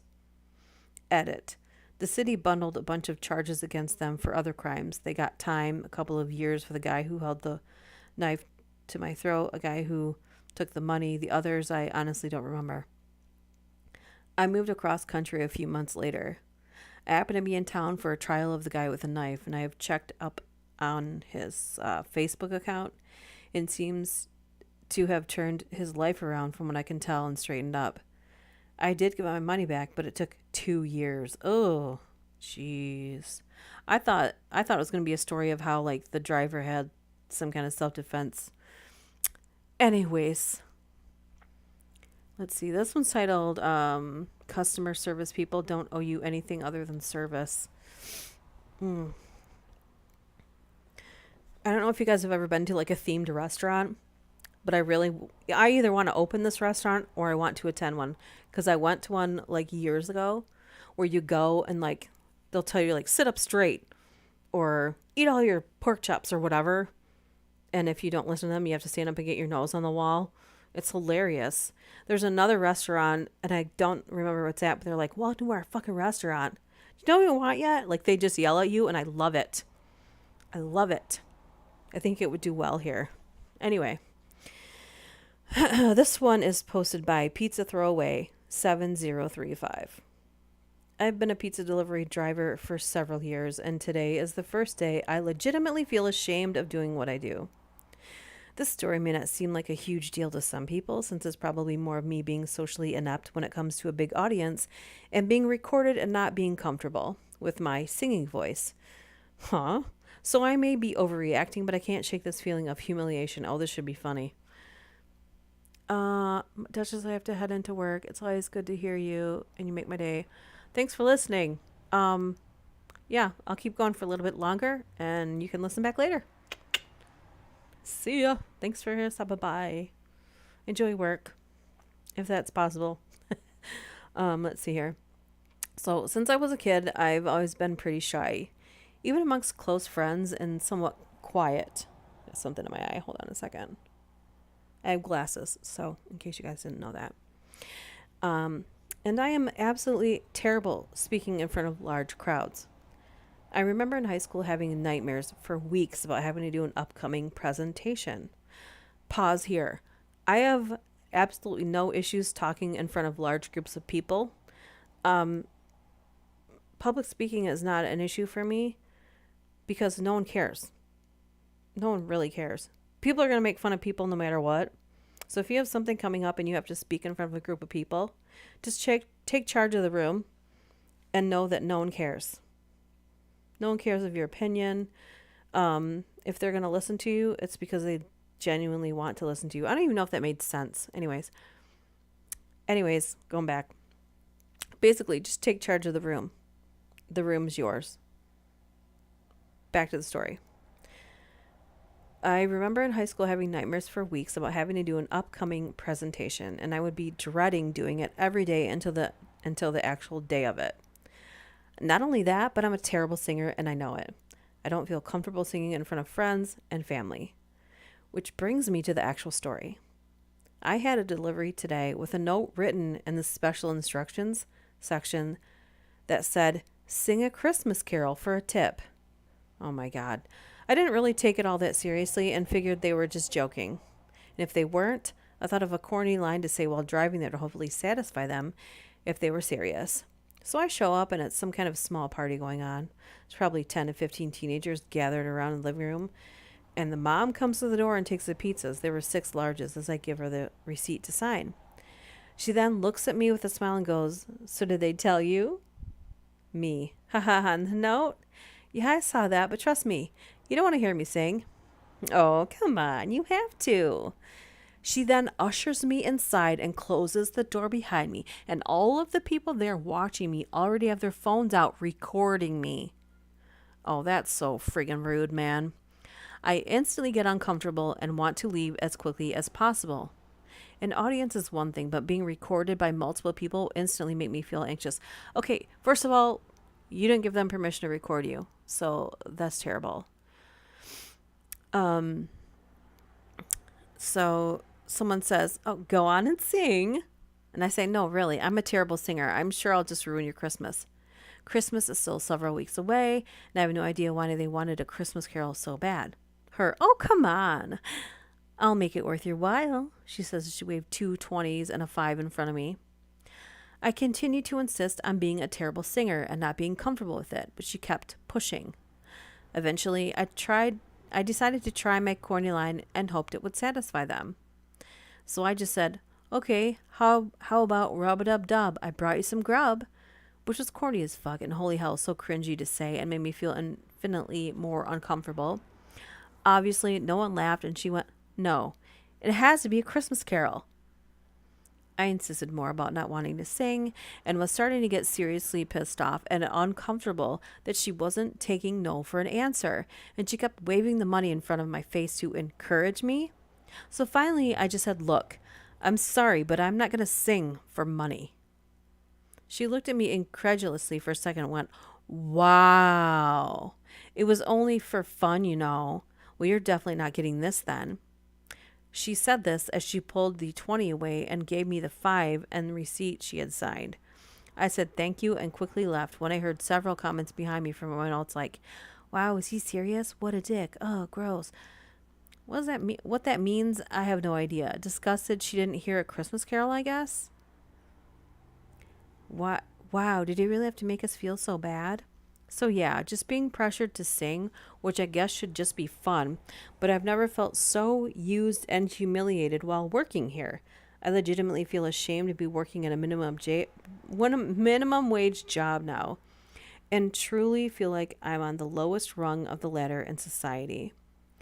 Okay, I'm going to stop there because end this story because first of all, if you work any job that pays your bills, never feel bad about that. I don't know who's listening to this now that's working a job that makes them feel like shit or might listen to it in the future and it's making them feel like shit. Please know that any job that you work that pays your bills is a job that's worthy of anyone's standards. So if anyone makes you feel bad about that, they suck, not you. Anyways, I was just a tool for their entertainment that they thought would jump at the chance to make a fool of myself for an extra $20. I'm a pizza delivery driver, not a fucking performer. Amen, brother. Amen. The fact that anyone thought that they could do that is disgusting and rude, and the fact that they're allowed to just demand anything in the notes section of a delivery is crazy. Oh, okay. Are we having any interruptions with the internet? I see like some sort of notifications on here that say something like that. 2 minutes ago, 1 minute ago. You guys let me know if there's any issues, okay? All right, this one's titled Leave Women Alone. Posted by Quack Dilly Blip 8. Wow, they really put a lot of thought into that one. Also, to add to that, if you're delivering things to people, obviously that's very valuable to people. I couldn't do it. I probably trip on something in their yard. I trip all the time on flat surfaces, like all the time. Plus, I can't hold back when people are rude. I don't have a filter. So, no. Absolutely not. All right. This is a tale from a pizza gal and her adventures of being harassed by weird random dudes that aren't even customers. Awesome. So, usually I, 28 female, really don't get overly hit on regularly. I'll get the sweetheart babe, can I get your number? And oh, how much would you like me to tip you, little lady? But thankfully, for someone that's working in finger length shorts, for the most part, people leave me alone. Tonight, my first encounter was a guy from across the street from my delivery destination saying, "Yeah, that's my future ex-wifey material right there." Future ex-wife, nice. I ignored him, but the guy coming home to neighboring house I was at was like, "Yeah, that's not how you pick up women, is it?" No, it's not. Thank you, neighbor dude, for keeping it real. It's always nice when there's other people around that actually acknowledge when things like that happen. Adds a little bit more sense of security. So that was chill. The second encounter was not that chill. At this point in the night, it's about 12:30 a.m. Not the worst part of the area. I don't know if you guys can hear right now, but my cat keeps meowing down the hallway. She has this one toy that she will walk around with it in her mouth and then meows at it like it's her baby. She's going to do it until she's done, so. Oh, yeah.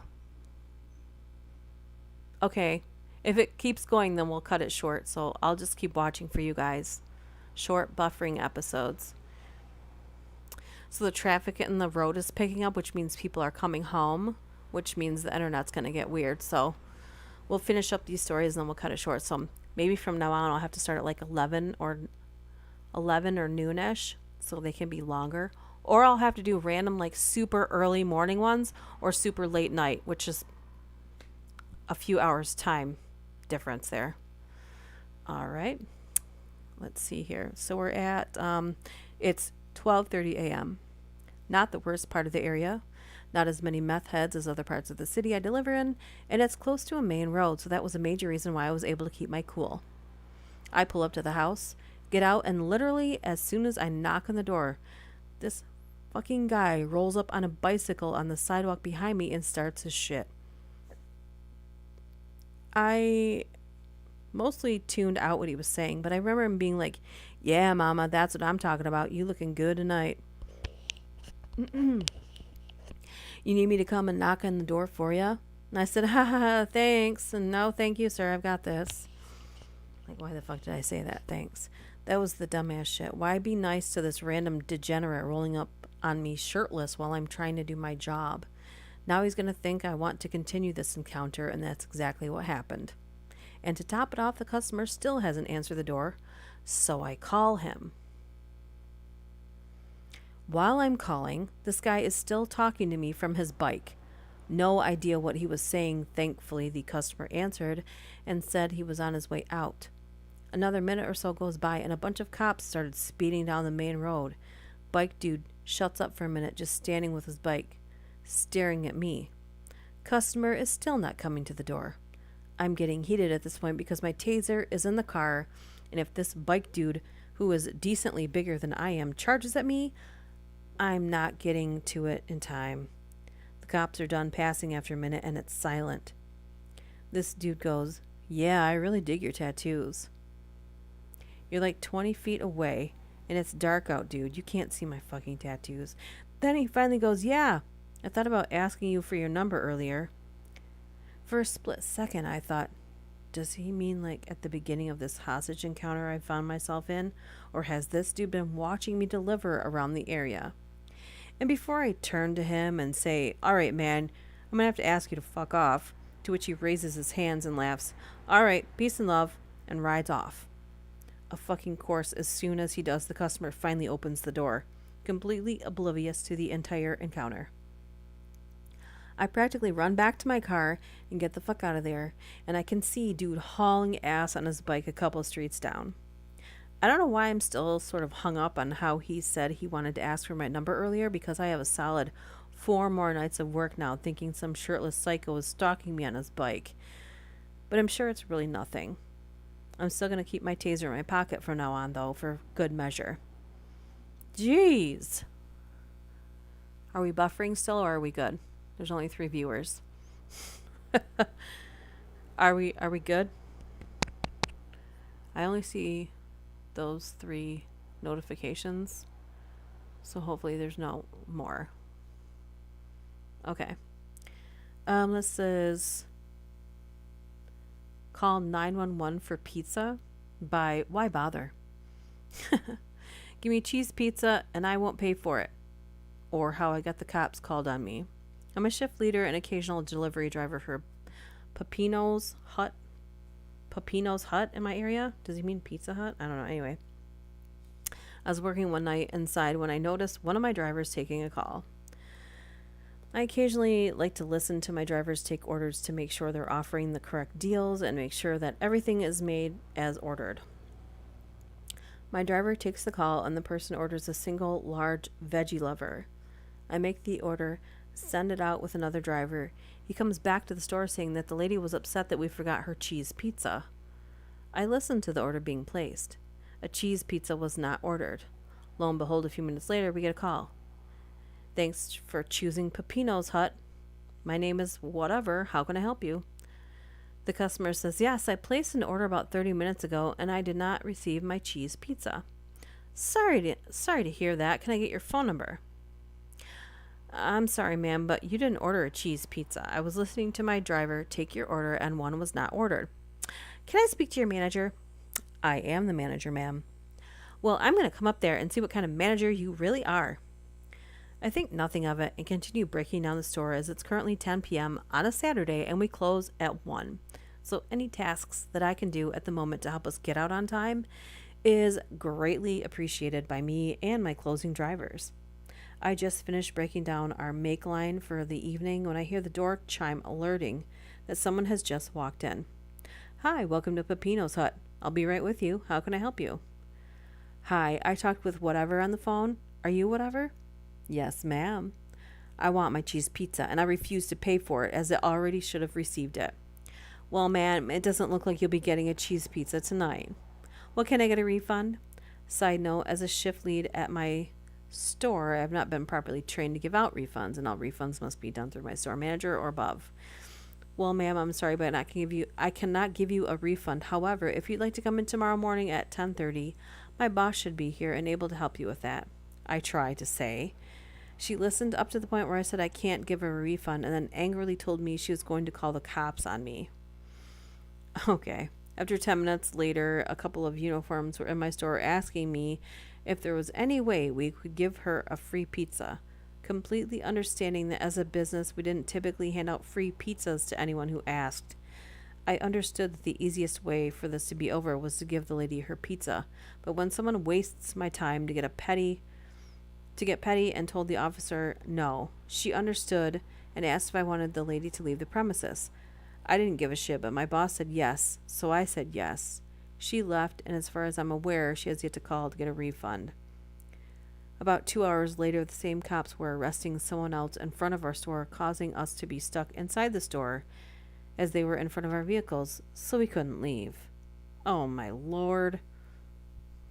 Oh, my Lord. Oh, we're good. You're good. Am I good? I am good. I'm good. You guys good? Are these stories boring? Should I pick something else? They're really long, too. Like, I didn't expect these to be so wordy. So far, the best one was the guy that peed on someone in the bush. I'm thinking I should find something more terrifying. Yes? Dun, dun, dun. Something a little more entertaining. Ranker has got to get rid of their ads. No? No opinion on the pizza stories? What about nothing good happens after 3 a.m.? Let's go with that one. I don't know about you guys. There's crows that are like in the trees in our front yard, across the street. There's like tons of trees right here in the backyard. And there's times of days, like this time of day, they go bonkers and in unison. And I don't know why they're doing that, but it's low-key kind of creepy. It's, people describe the scariest thing that's ever happened to them at 3 a.m. I'm skipping the pizza ones because they seem to get boring. Karens. Yeah, why do police entertain the Karens? That's what I don't understand. At least now they're starting to charge them with making false, like, accusations or there's wording for it, but...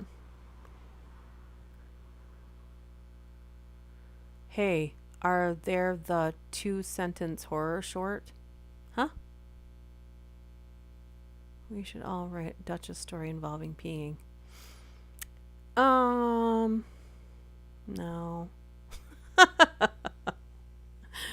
No, that's okay. Okay, these ones are a little shorter though. Man tried to break in. This is posted by Fuss Row Doodles. Very creative. My dog was going ballistic at our side door. I yelled for her to come to me, but she refused to leave it and kept barking, which was really unusual behavior for her. Oh, you heard the crows? Yeah. But they stopped. Usually they keep going. There was one day they were going for like 30 minutes, 45 minutes. I'm like, what the heck? And I swear I was like, shut up. And they stopped doing it. Yikes. Okay, so this was really unusual behavior for her. As I come down the steps, I see a big dude standing on the other side of the door, fiddling with a knob and trying to get in. My heart stopped. I asked what he wanted, and he paused and looked at me surprised, as though he didn't realize I could see him. I wouldn't have been able to if I hadn't been on the steps. He said he was looking for somebody. I tried to sound hard and said I already called the cops. He called me a bitch and turned and ran off into the night.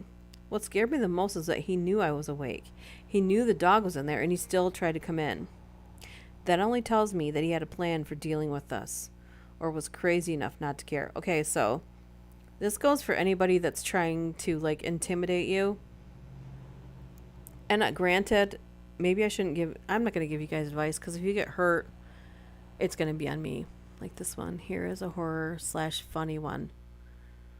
Are you going to write it, or are you posting a link? I'll look back in a second. This one's titled, Someone in Their Basement Got a Phone Call. Posted by Gilbeard.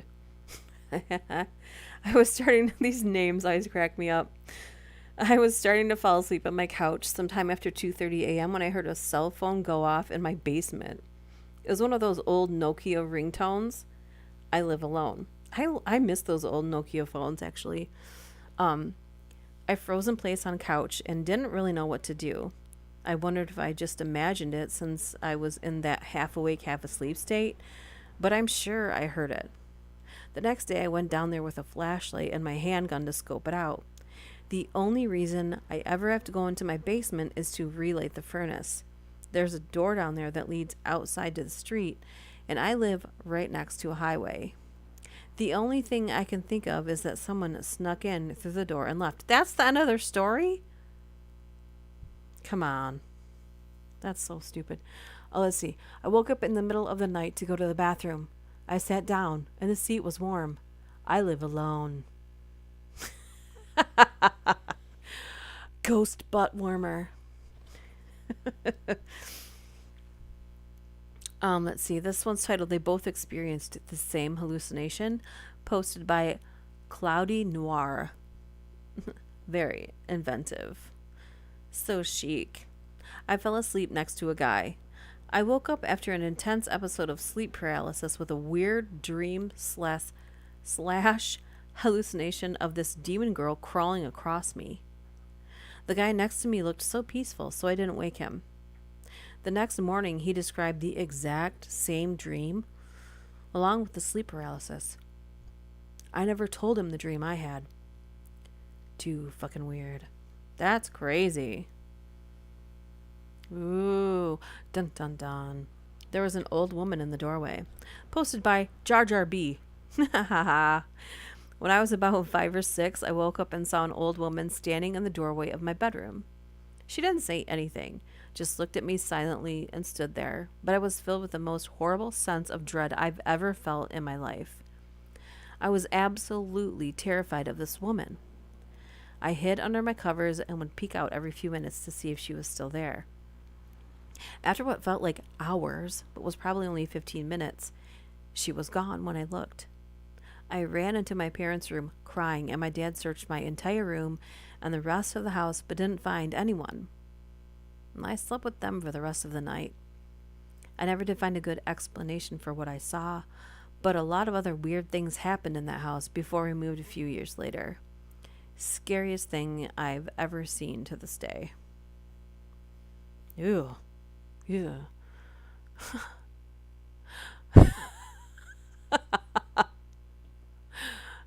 Ghost butt warmer. I like the little emojis you found for that. That's funny. Let's see. Someone tried to break into their bedroom, posted by Psycho Boy Jack. This happened when I was an 8-year-old kid sleeping peacefully. I don't know why, but I woke up. It was weird. No sounds, no movement. Everyone was asleep and it was silent. I wasn't dreaming at all. I just woke up out of the blue. Suddenly, I heard footsteps outside my window. Excuse me, mid-afternoon yawn. Suddenly, I heard footsteps outside my window, and someone started knocking on the window. The window had wooden doors on it at that time. That's weird. I turned the lights on. I was scared shitless. I stared at the window, and out of nowhere, this motherfucker started making ghost sounds going, I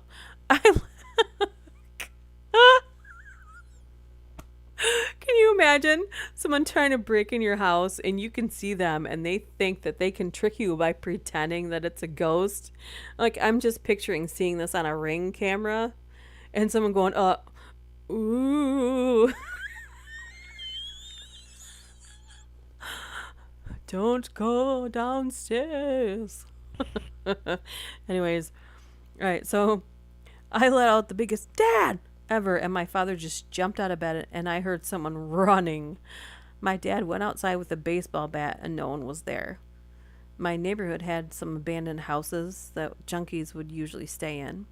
I guess he was checking if someone was in the house because a few years later, we had 2 occasions where 2 guys tried to enter our house.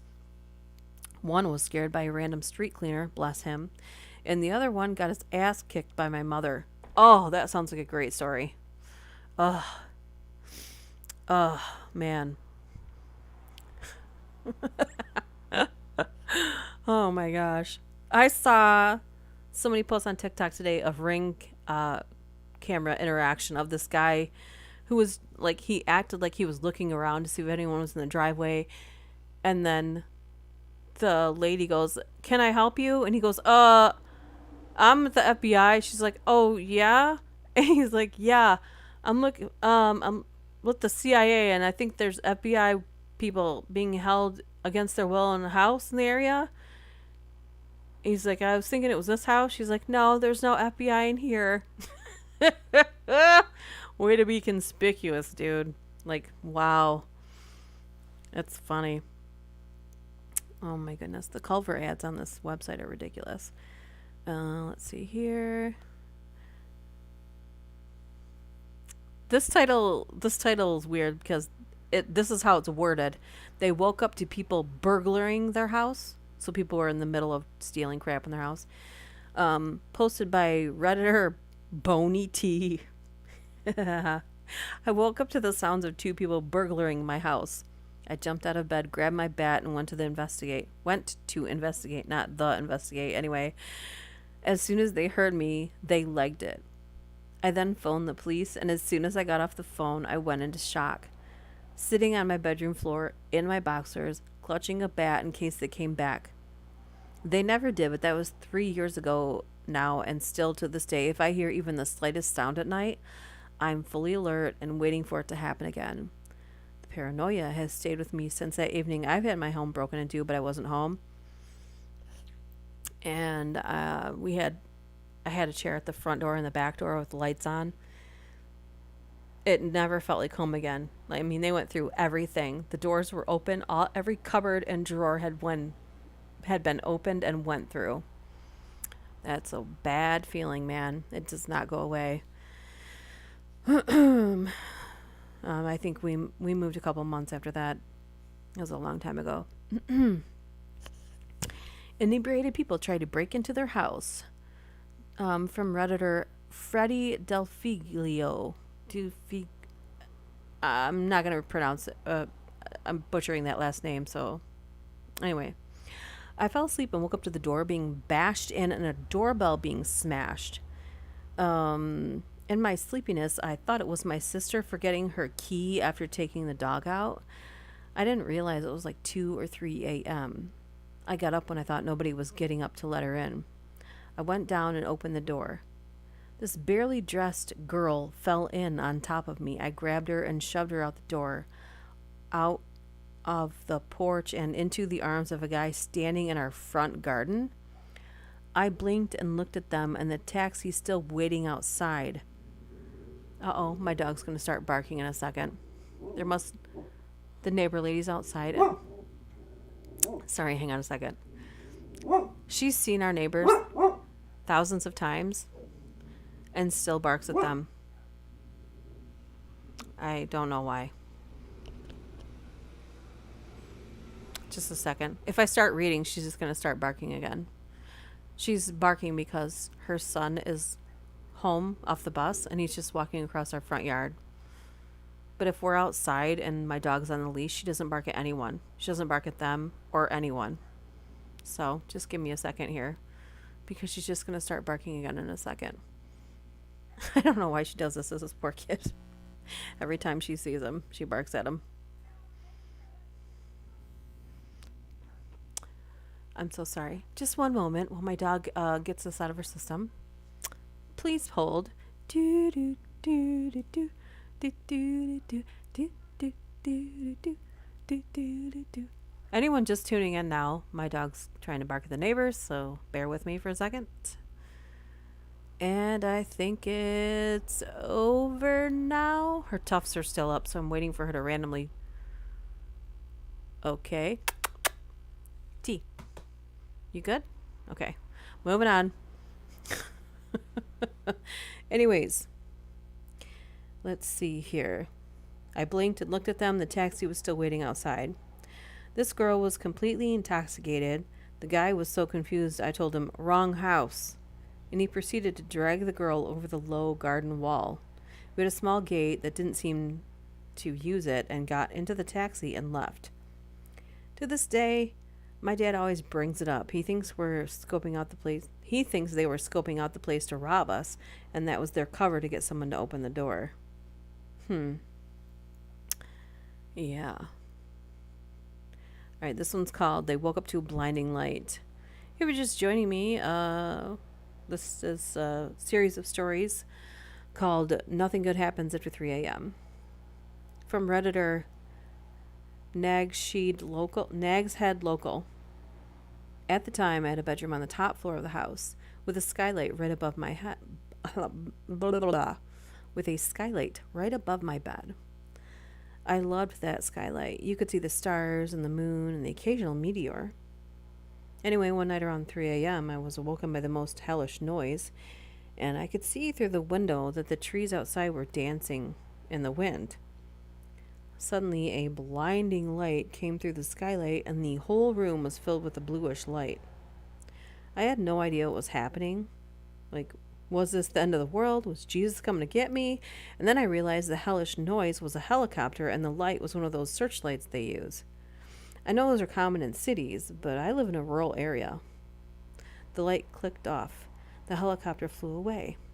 The next morning, I hear from a sheriff's deputy that a man had broken into a house a mile or so away, had injured the homeowner, and then had run off into the night. So they were searching the woods and nearby farms with a helicopter and light. Wow. Anybody still here? It looks like we're down to 2 people. I'm not sure what 2 people are still here. But, yeah. Can you hear me? Are we still on? Is this thing on? Is this still on? Should I check the YouTube thing and see if it's still on? I can check it just to make sure that it's on and not buffering. All right, cool. Not buffering? Okay, good. All right, never mind. Back to the reading stories. So I think I'm going to read just a few more because I think we've been on for almost 2 hours now. Let's see here. This one's titled "A Bloody Woman Showed Up at the Door." Posted by River Tiberius. My family was all asleep at 3 a.m. when I awoke to scratching at the front door. I peeked through the window to find a beaten, bloody young woman sitting cross-legged on my front step, staring back at me. It was my neighbor. Her left eye was swollen shut and she had a laceration on her head. I opened the door and tried to get her to come inside. She was extremely drunk and hardly wearing anything on in this winter, windy, rainy day. She was babbling and not making any sense. I called 911, but when I realized I was calling for help, she screamed, or when she realized I was calling for help, she screamed and climbed over my chain link fence, flopping onto the ground. She ran down the street, flailing her arms and screaming. I thought her boyfriend had beaten her up. They had known domestic issues. Come to find out earlier that day, she got rip-roaring drunk, then tripped and hit her head on the concrete. The laceration on her head actually had stitches in it already, which I couldn't see in the dark. When she got home from the ER, she stole her roommate's whiskey and pounded most of the bottle. And then she just went berserk. And that's where the story ends. Wow. Okay. What the heck? I'm going to skim through here and see if I can... I'm just going to find the weirdest ones I can in here, and then we're going to wrap it up. This one says they had complications from surgery, and it's just like one sentence. This is posted by Des True. Des True. I had my tonsils removed, and during the healing process, I woke up in the middle of the night choking on my own blood. Ooh, I don't want to read that one. Okay. Ooh, this creeps me out. You guys are going to have to tell me if this creeps you out too. The elevator opened when no one else was there. Okay, so when I was a kid, my dad was like super into Amway. Ugh. So we had to go to a lot of hotels, and as little kids, stay in hotels by ourselves. So we would play on elevators all the time, and often we weren't the only kids that were just like left to our own devices. And it was always the creepiest, and I don't know why this happened a lot. When you hit like the most bottom level of the elevator, and more like, I don't know why the elevators would go down to a floor that has dirt. Maybe it's to service like the electrical or the water lines or something, but it is the scariest friggin' thing ever. And it's really scary when you're a kid. Like, even as an adult, I would be like, nope, no, I want out of here. Anyways, the elevator opened when no one else was there, and this is posted by Crowing77. I was working graveyard shift alone, as I've done many nights before. I didn't get my break until very late in my shift because there had been an emergency. So I head out to the lobby where they have had more comfortable seats and start watching a little YouTube. I work 12-hour shifts, and it's not uncommon for me to take a nap. I'm feeling a little sleepy. That is, right up until I hear the elevator from around the corner ding and listen to the doors open. Suddenly wide awake, I sit there in silence until the doors close again. Was it a glitch in the elevator? There's no one else that works in the building at these hours. Just about the time I start to relax, the elevator does it again. And this time I can hear a faint voice. I can't see into the elevator from where I'm sitting, and now I'm straight up, hoping that security is messing with me because I don't want to consider the alternatives. So I get up and walk over to the door. The elevator call button was malfunctioning, and security thought it was stuck. So they were sending it to multiple floors and trying to talk over the intercom. Oh my gosh. Well, they could have warned you.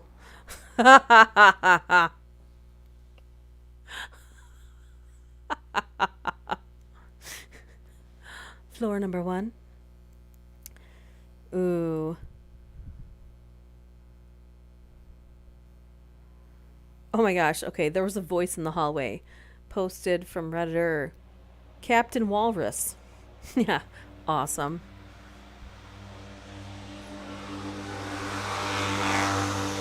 Thank you, tiny car with no muffler. You really made my afternoon. Looks like it was obviously a high schooler's car because it was spray painted matte black.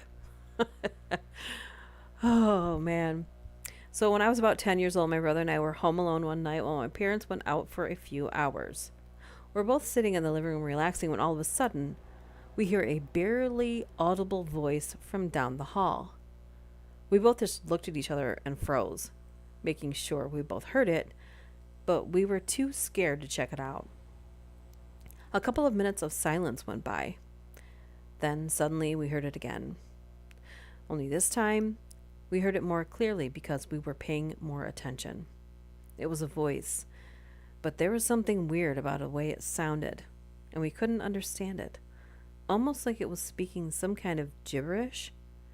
My brother got up and stepped into the hallway, and I reluctantly followed. Hello? He called out after a moment of listening for movement. Nothing. We carefully walked further down the hallway to where I heard it and looked around. No signs of anyone. We looked around a bit more and then started to walk back into the living room, when suddenly we heard it again, right behind us, making me jump. But we realized it didn't sound like a person talking inside the house. It was almost like it was coming out of a walkie-talkie or something. Like when there aren't any low or high frequencies in the sound, just the staticky, distorted mids. And still it was speaking in some weird language I couldn't place. We looked at each other now, more puzzled than scared, but my kid brain started coming up with all sorts of creepy explanations, like maybe there was someone in the house, but they left their walkie-talkie out somewhere, and an accomplice was communicating with them from outside, asking if they were alone so they could come in and sack the place. We kept looking around the area and were completely stumped as to what would be producing the sound. It happened again, and we realized it was coming from directly above where we were standing. We looked up and saw the fire alarm with a small flashing red light. It was trying to tell us to change the battery, but the language was set to French. Oh, oui, oui, le fire. Oh my gosh, this just says, this is from Redditor, LOL, Noodle. I was watching a movie on my smartphone because I couldn't sleep, and then a spider landed on my face. I jumped out of my bed, turned on the lights, and my heart was going crazy. I was paranoid the whole night. Yeah, like, where did the spider go afterwards? Where is it now? Like, at any moment in the middle of the night, it's just going to end up like randomly crawl on your face again while you're sleeping. Or better yet, it's going to go into your nose, your ear, or your mouth while you're sleeping. Delicious. There's like a study that says we swallow so many spiders. This is the last one. And this says their dog was barking aggressively at the bedroom door. Posted by Gorilla Boy 75. I woke to the sound of my sweet, sweet golden retriever barking furiously at the partially open bedroom door. Snarling, snapping, and barking. I was so scared that someone was in the house. I got out of bed and turned on the light. He was barking at a plastic bag I'd hung on the doorknob. I guess he saw the silhouette in the dark or something. I checked the whole house and was clear and normal. I sure do miss that goofy dog. Oh, he had to make it sad at the end. Oh my gosh. Seriously, we're just now wrapping it up because it's been 2 hours. Hello. Let me see if I can find something else. Let me see. We'll go to boop. See if we can find anything else. I wouldn't wrap it up, but considering the fact that our internet has been good this whole time, I don't want to like break the chain. Ooh. This one I'm going to send it to myself here. Let's see here.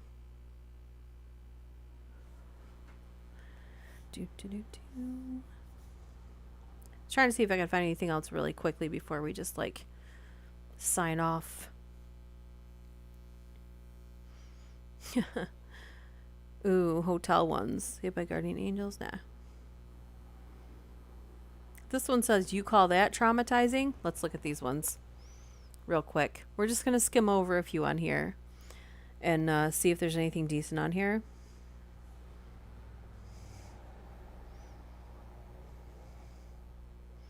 I've actually read that one before, so I'm going to skip over that one. Let me see here.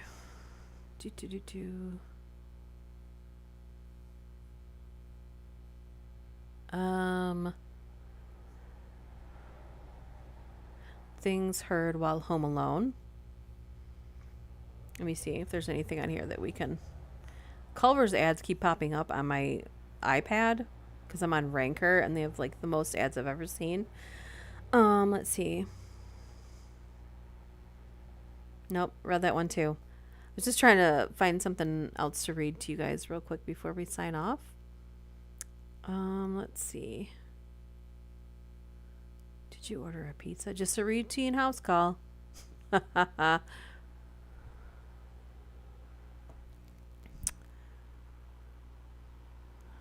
I take a screenshot? Has anybody... I was going to take a screenshot, but then I just remembered I'm on a different... This is a different computer. Like my normal computer that I like record on, I do video editing on, is a Windows laptop. But this is... It's not a big one, but it's an Apple. And it's so different from Windows that I don't know how to do everything on it yet. Like I need to learn how. Can I do... Is this a screenshot? Uh-oh. Are you there? Okay. I don't know how to take a screenshot with that, so I need to like take a picture with my iPad. Now that you're saying that, Peter. And it's on YouTube. It's probably on... There's all kinds of updates on TikTok too. I was going to take a picture of that. So I literally don't know how to do... That's terrible. Does anybody know how do you take a screenshot on a Mac? I need to literally take a Skillshare class so I can use my Mac. Isn't that sad? I feel so stupid. Like my husband knew I wanted one of these because they seem to have like less problems. They last longer. They're just generally better computers, but I just don't know how to use it the same way. So I've slowly been dabbling with it, but he looked at it the other day. He's like, "Are you using that?" And I'm like, I need to figure out how to use it more frequently, but not everything is compatible with Mac like it is with Windows. Anyways, I'm just going to read like a couple of these ones and then we're going to wrap it up. But these are 21 people who make house calls to describe the weirdest thing that they've ever seen. And this one's titled Halloween Nightmares. I don't know if I've read this or not, so if I have, just whatever. Years ago, I worked for a cable company and often got the shit jobs of doing disconnection and digital box pickups. Oh, so people are mad at you already. I go to a decent apartment complex, knock on the door, and an elderly woman answers. Seems fine, so I step into the apartment and find that she's a hoarder. There's a tiny walkway carved out of random boxes, clothing, and garage sale treasures. She tells me that the digital box is in the kitchen. I shuffle down a hallway towards the room she's pointing at and pass a large opening that led into the living room. I glanced into the room and saw 6 to 8 full-size mannequins hanging from the ceiling. They were all dressed in dark costumes, some with feather boas and others with Halloween masks. Now, we were not allowed to carry weapons with us besides our normal tools. My hand automatically goes to my razor blade and I start mentally prepping myself in case I have to cut this crazy person in order to vacate this frigged up nightmare. My other hand starts unscrewing the cable from the back of the box, and this bitch is just standing there, close proximity, staring at me. Upon my exit, I never turned my back toward her. You learn a lot about human nature when you walk into random homes, and it's not all pretty, that's for sure. Yikes. Yikes.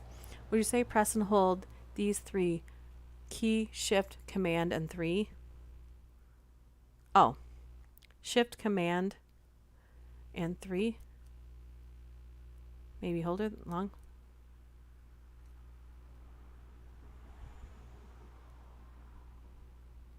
Yeah, I don't see anything. 3 or F3? Do you mean F3? Okay, I think it did it. I don't think it did it. I don't know. Or wait for the screenshot to save to your desktop. You see a thumbnail in the corner of your screen, click it to edit the screenshot. Okay. Yeah, I need to take a Skillshare class how to use my Mac. Or I think there's one on YouTube that I need to like go over with it, but almost always there's going to be a YouTube video on how to do something. Almost always. Almost always. They're not always in great detail. Not always, but it's a start. Let's see. We're going to read these next 3 and then we're going to call it. This one's titled The Baby Bottle. I was a resident assistant at a university.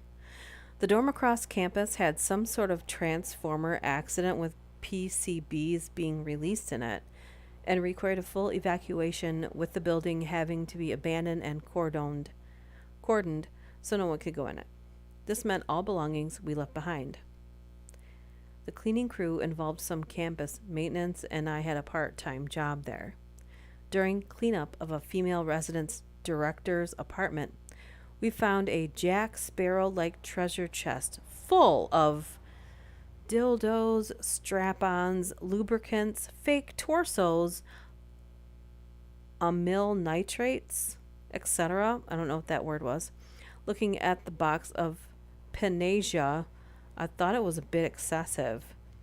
Some of the crew that cleaned up the bed, which I did not see, reported this. The bed had under the covers a 2-foot-long dildo with the head portion on a pillow, all tucked in a diaper at the base, with a baby bottle full of a yellowish substance on the night table. I saw some of what they reported after they cleaned it up, and we all thought the bottle looked like old collected. Oh my gosh, I was not prepared for that one. You know, the bonus to pre-recording things is I can edit it out. But when I'm live streaming something, you're just going to get whatever I see. Or whatever I come upon, because I didn't read that in advance. This next one is called An Axe Murderer in Training. I used to be a delivery boy at an appliance store. Oh my gosh, this is right back to the beginning. Culver's, man. I used to be a delivery boy at an appliance store, so this is just one of my many stories. A coworker and I are delivering a washer and dryer to a really trashy trailer park, and the guy outside is wearing only underwear and drinking a beer. We get the washer and dryer out of the truck and into his extremely tight doorways until we realize the laundry room doorway isn't big enough. Naked redneck guy grabs an axe and completely destroys the doorway so that the washer and dryer would fit. That seems kind of counterproductive. This last one that I'm reading, this is the last one. It's called Just Ignore Dave. I used to work for a company that did valuations on vehicles for insurance purposes. On occasion, we would have to go to a client's house to see the car, take pics, etc. One afternoon, two of us get sent out to this lady's house to collect information on her rare Mercedes convertible. When we arrive, she invites us in and tells us that the car is in the garage. She is leading us through the house toward the garage, and as we walk through a room where there's a guy standing in the corner of the room, wearing only a jockstrap and has a ball gag in his mouth, as if this is a normal situation, she just says, "That's Dave. Never mind him. He won't bother you." Yeah, I'd be more concerned if Dave is okay. I don't think the guy with the ball gag in his mouth is going to help me. Who put that in? What? You knew company was coming. And you're like, oh, should I change? No. No. Just leave the jockstrap and the ball gag on. It's fine. It's fine. Oh my gosh. So if you guys have requests or anything like that, please feel free to email me. I'll put my email right. Oh, I think I have to go to YouTube to do that. Because even though you guys are on YouTube right now, I'm on my streaming software. And every time I try to type on it, it doesn't let me. So let me see. If you want to send me something to read or have any requests or suggestions, as long as they're not too insane, just kidding, you can email them to me. I'm putting it in the chat right there. You can always send me a message on Twitter, on Instagram. I even have a thing. I don't check my Facebook messages for Duchess Dark very often. It's kind of difficult. I think it's easier now. It was hard to switch from like your regular profile to like an extra page, but it's easier now. So you can send me a message on any of those things there. Look for a video soon. I'm not sure what the topic will be, so your request is Backrooms. I'll look into it. I'm not promising that because I don't know how dark it is. If it's too dark, it will be on Patreon. So I'm going to look it up because I know that that will leave me room for doing whatever I want on there. So that's awesome. All right, so you guys will see me soon. Thanks for tuning in. I just randomly decided to do this. If you're tuning in later, I'm sorry you missed it. It was a last-minute squirrely moment, and the internet held up in the mid-afternoon, so I think this might become a regular time for any future streaming. But we'll see. We're looking into getting a different internet provider, so fingers crossed that we find a decent one because we have Spectrum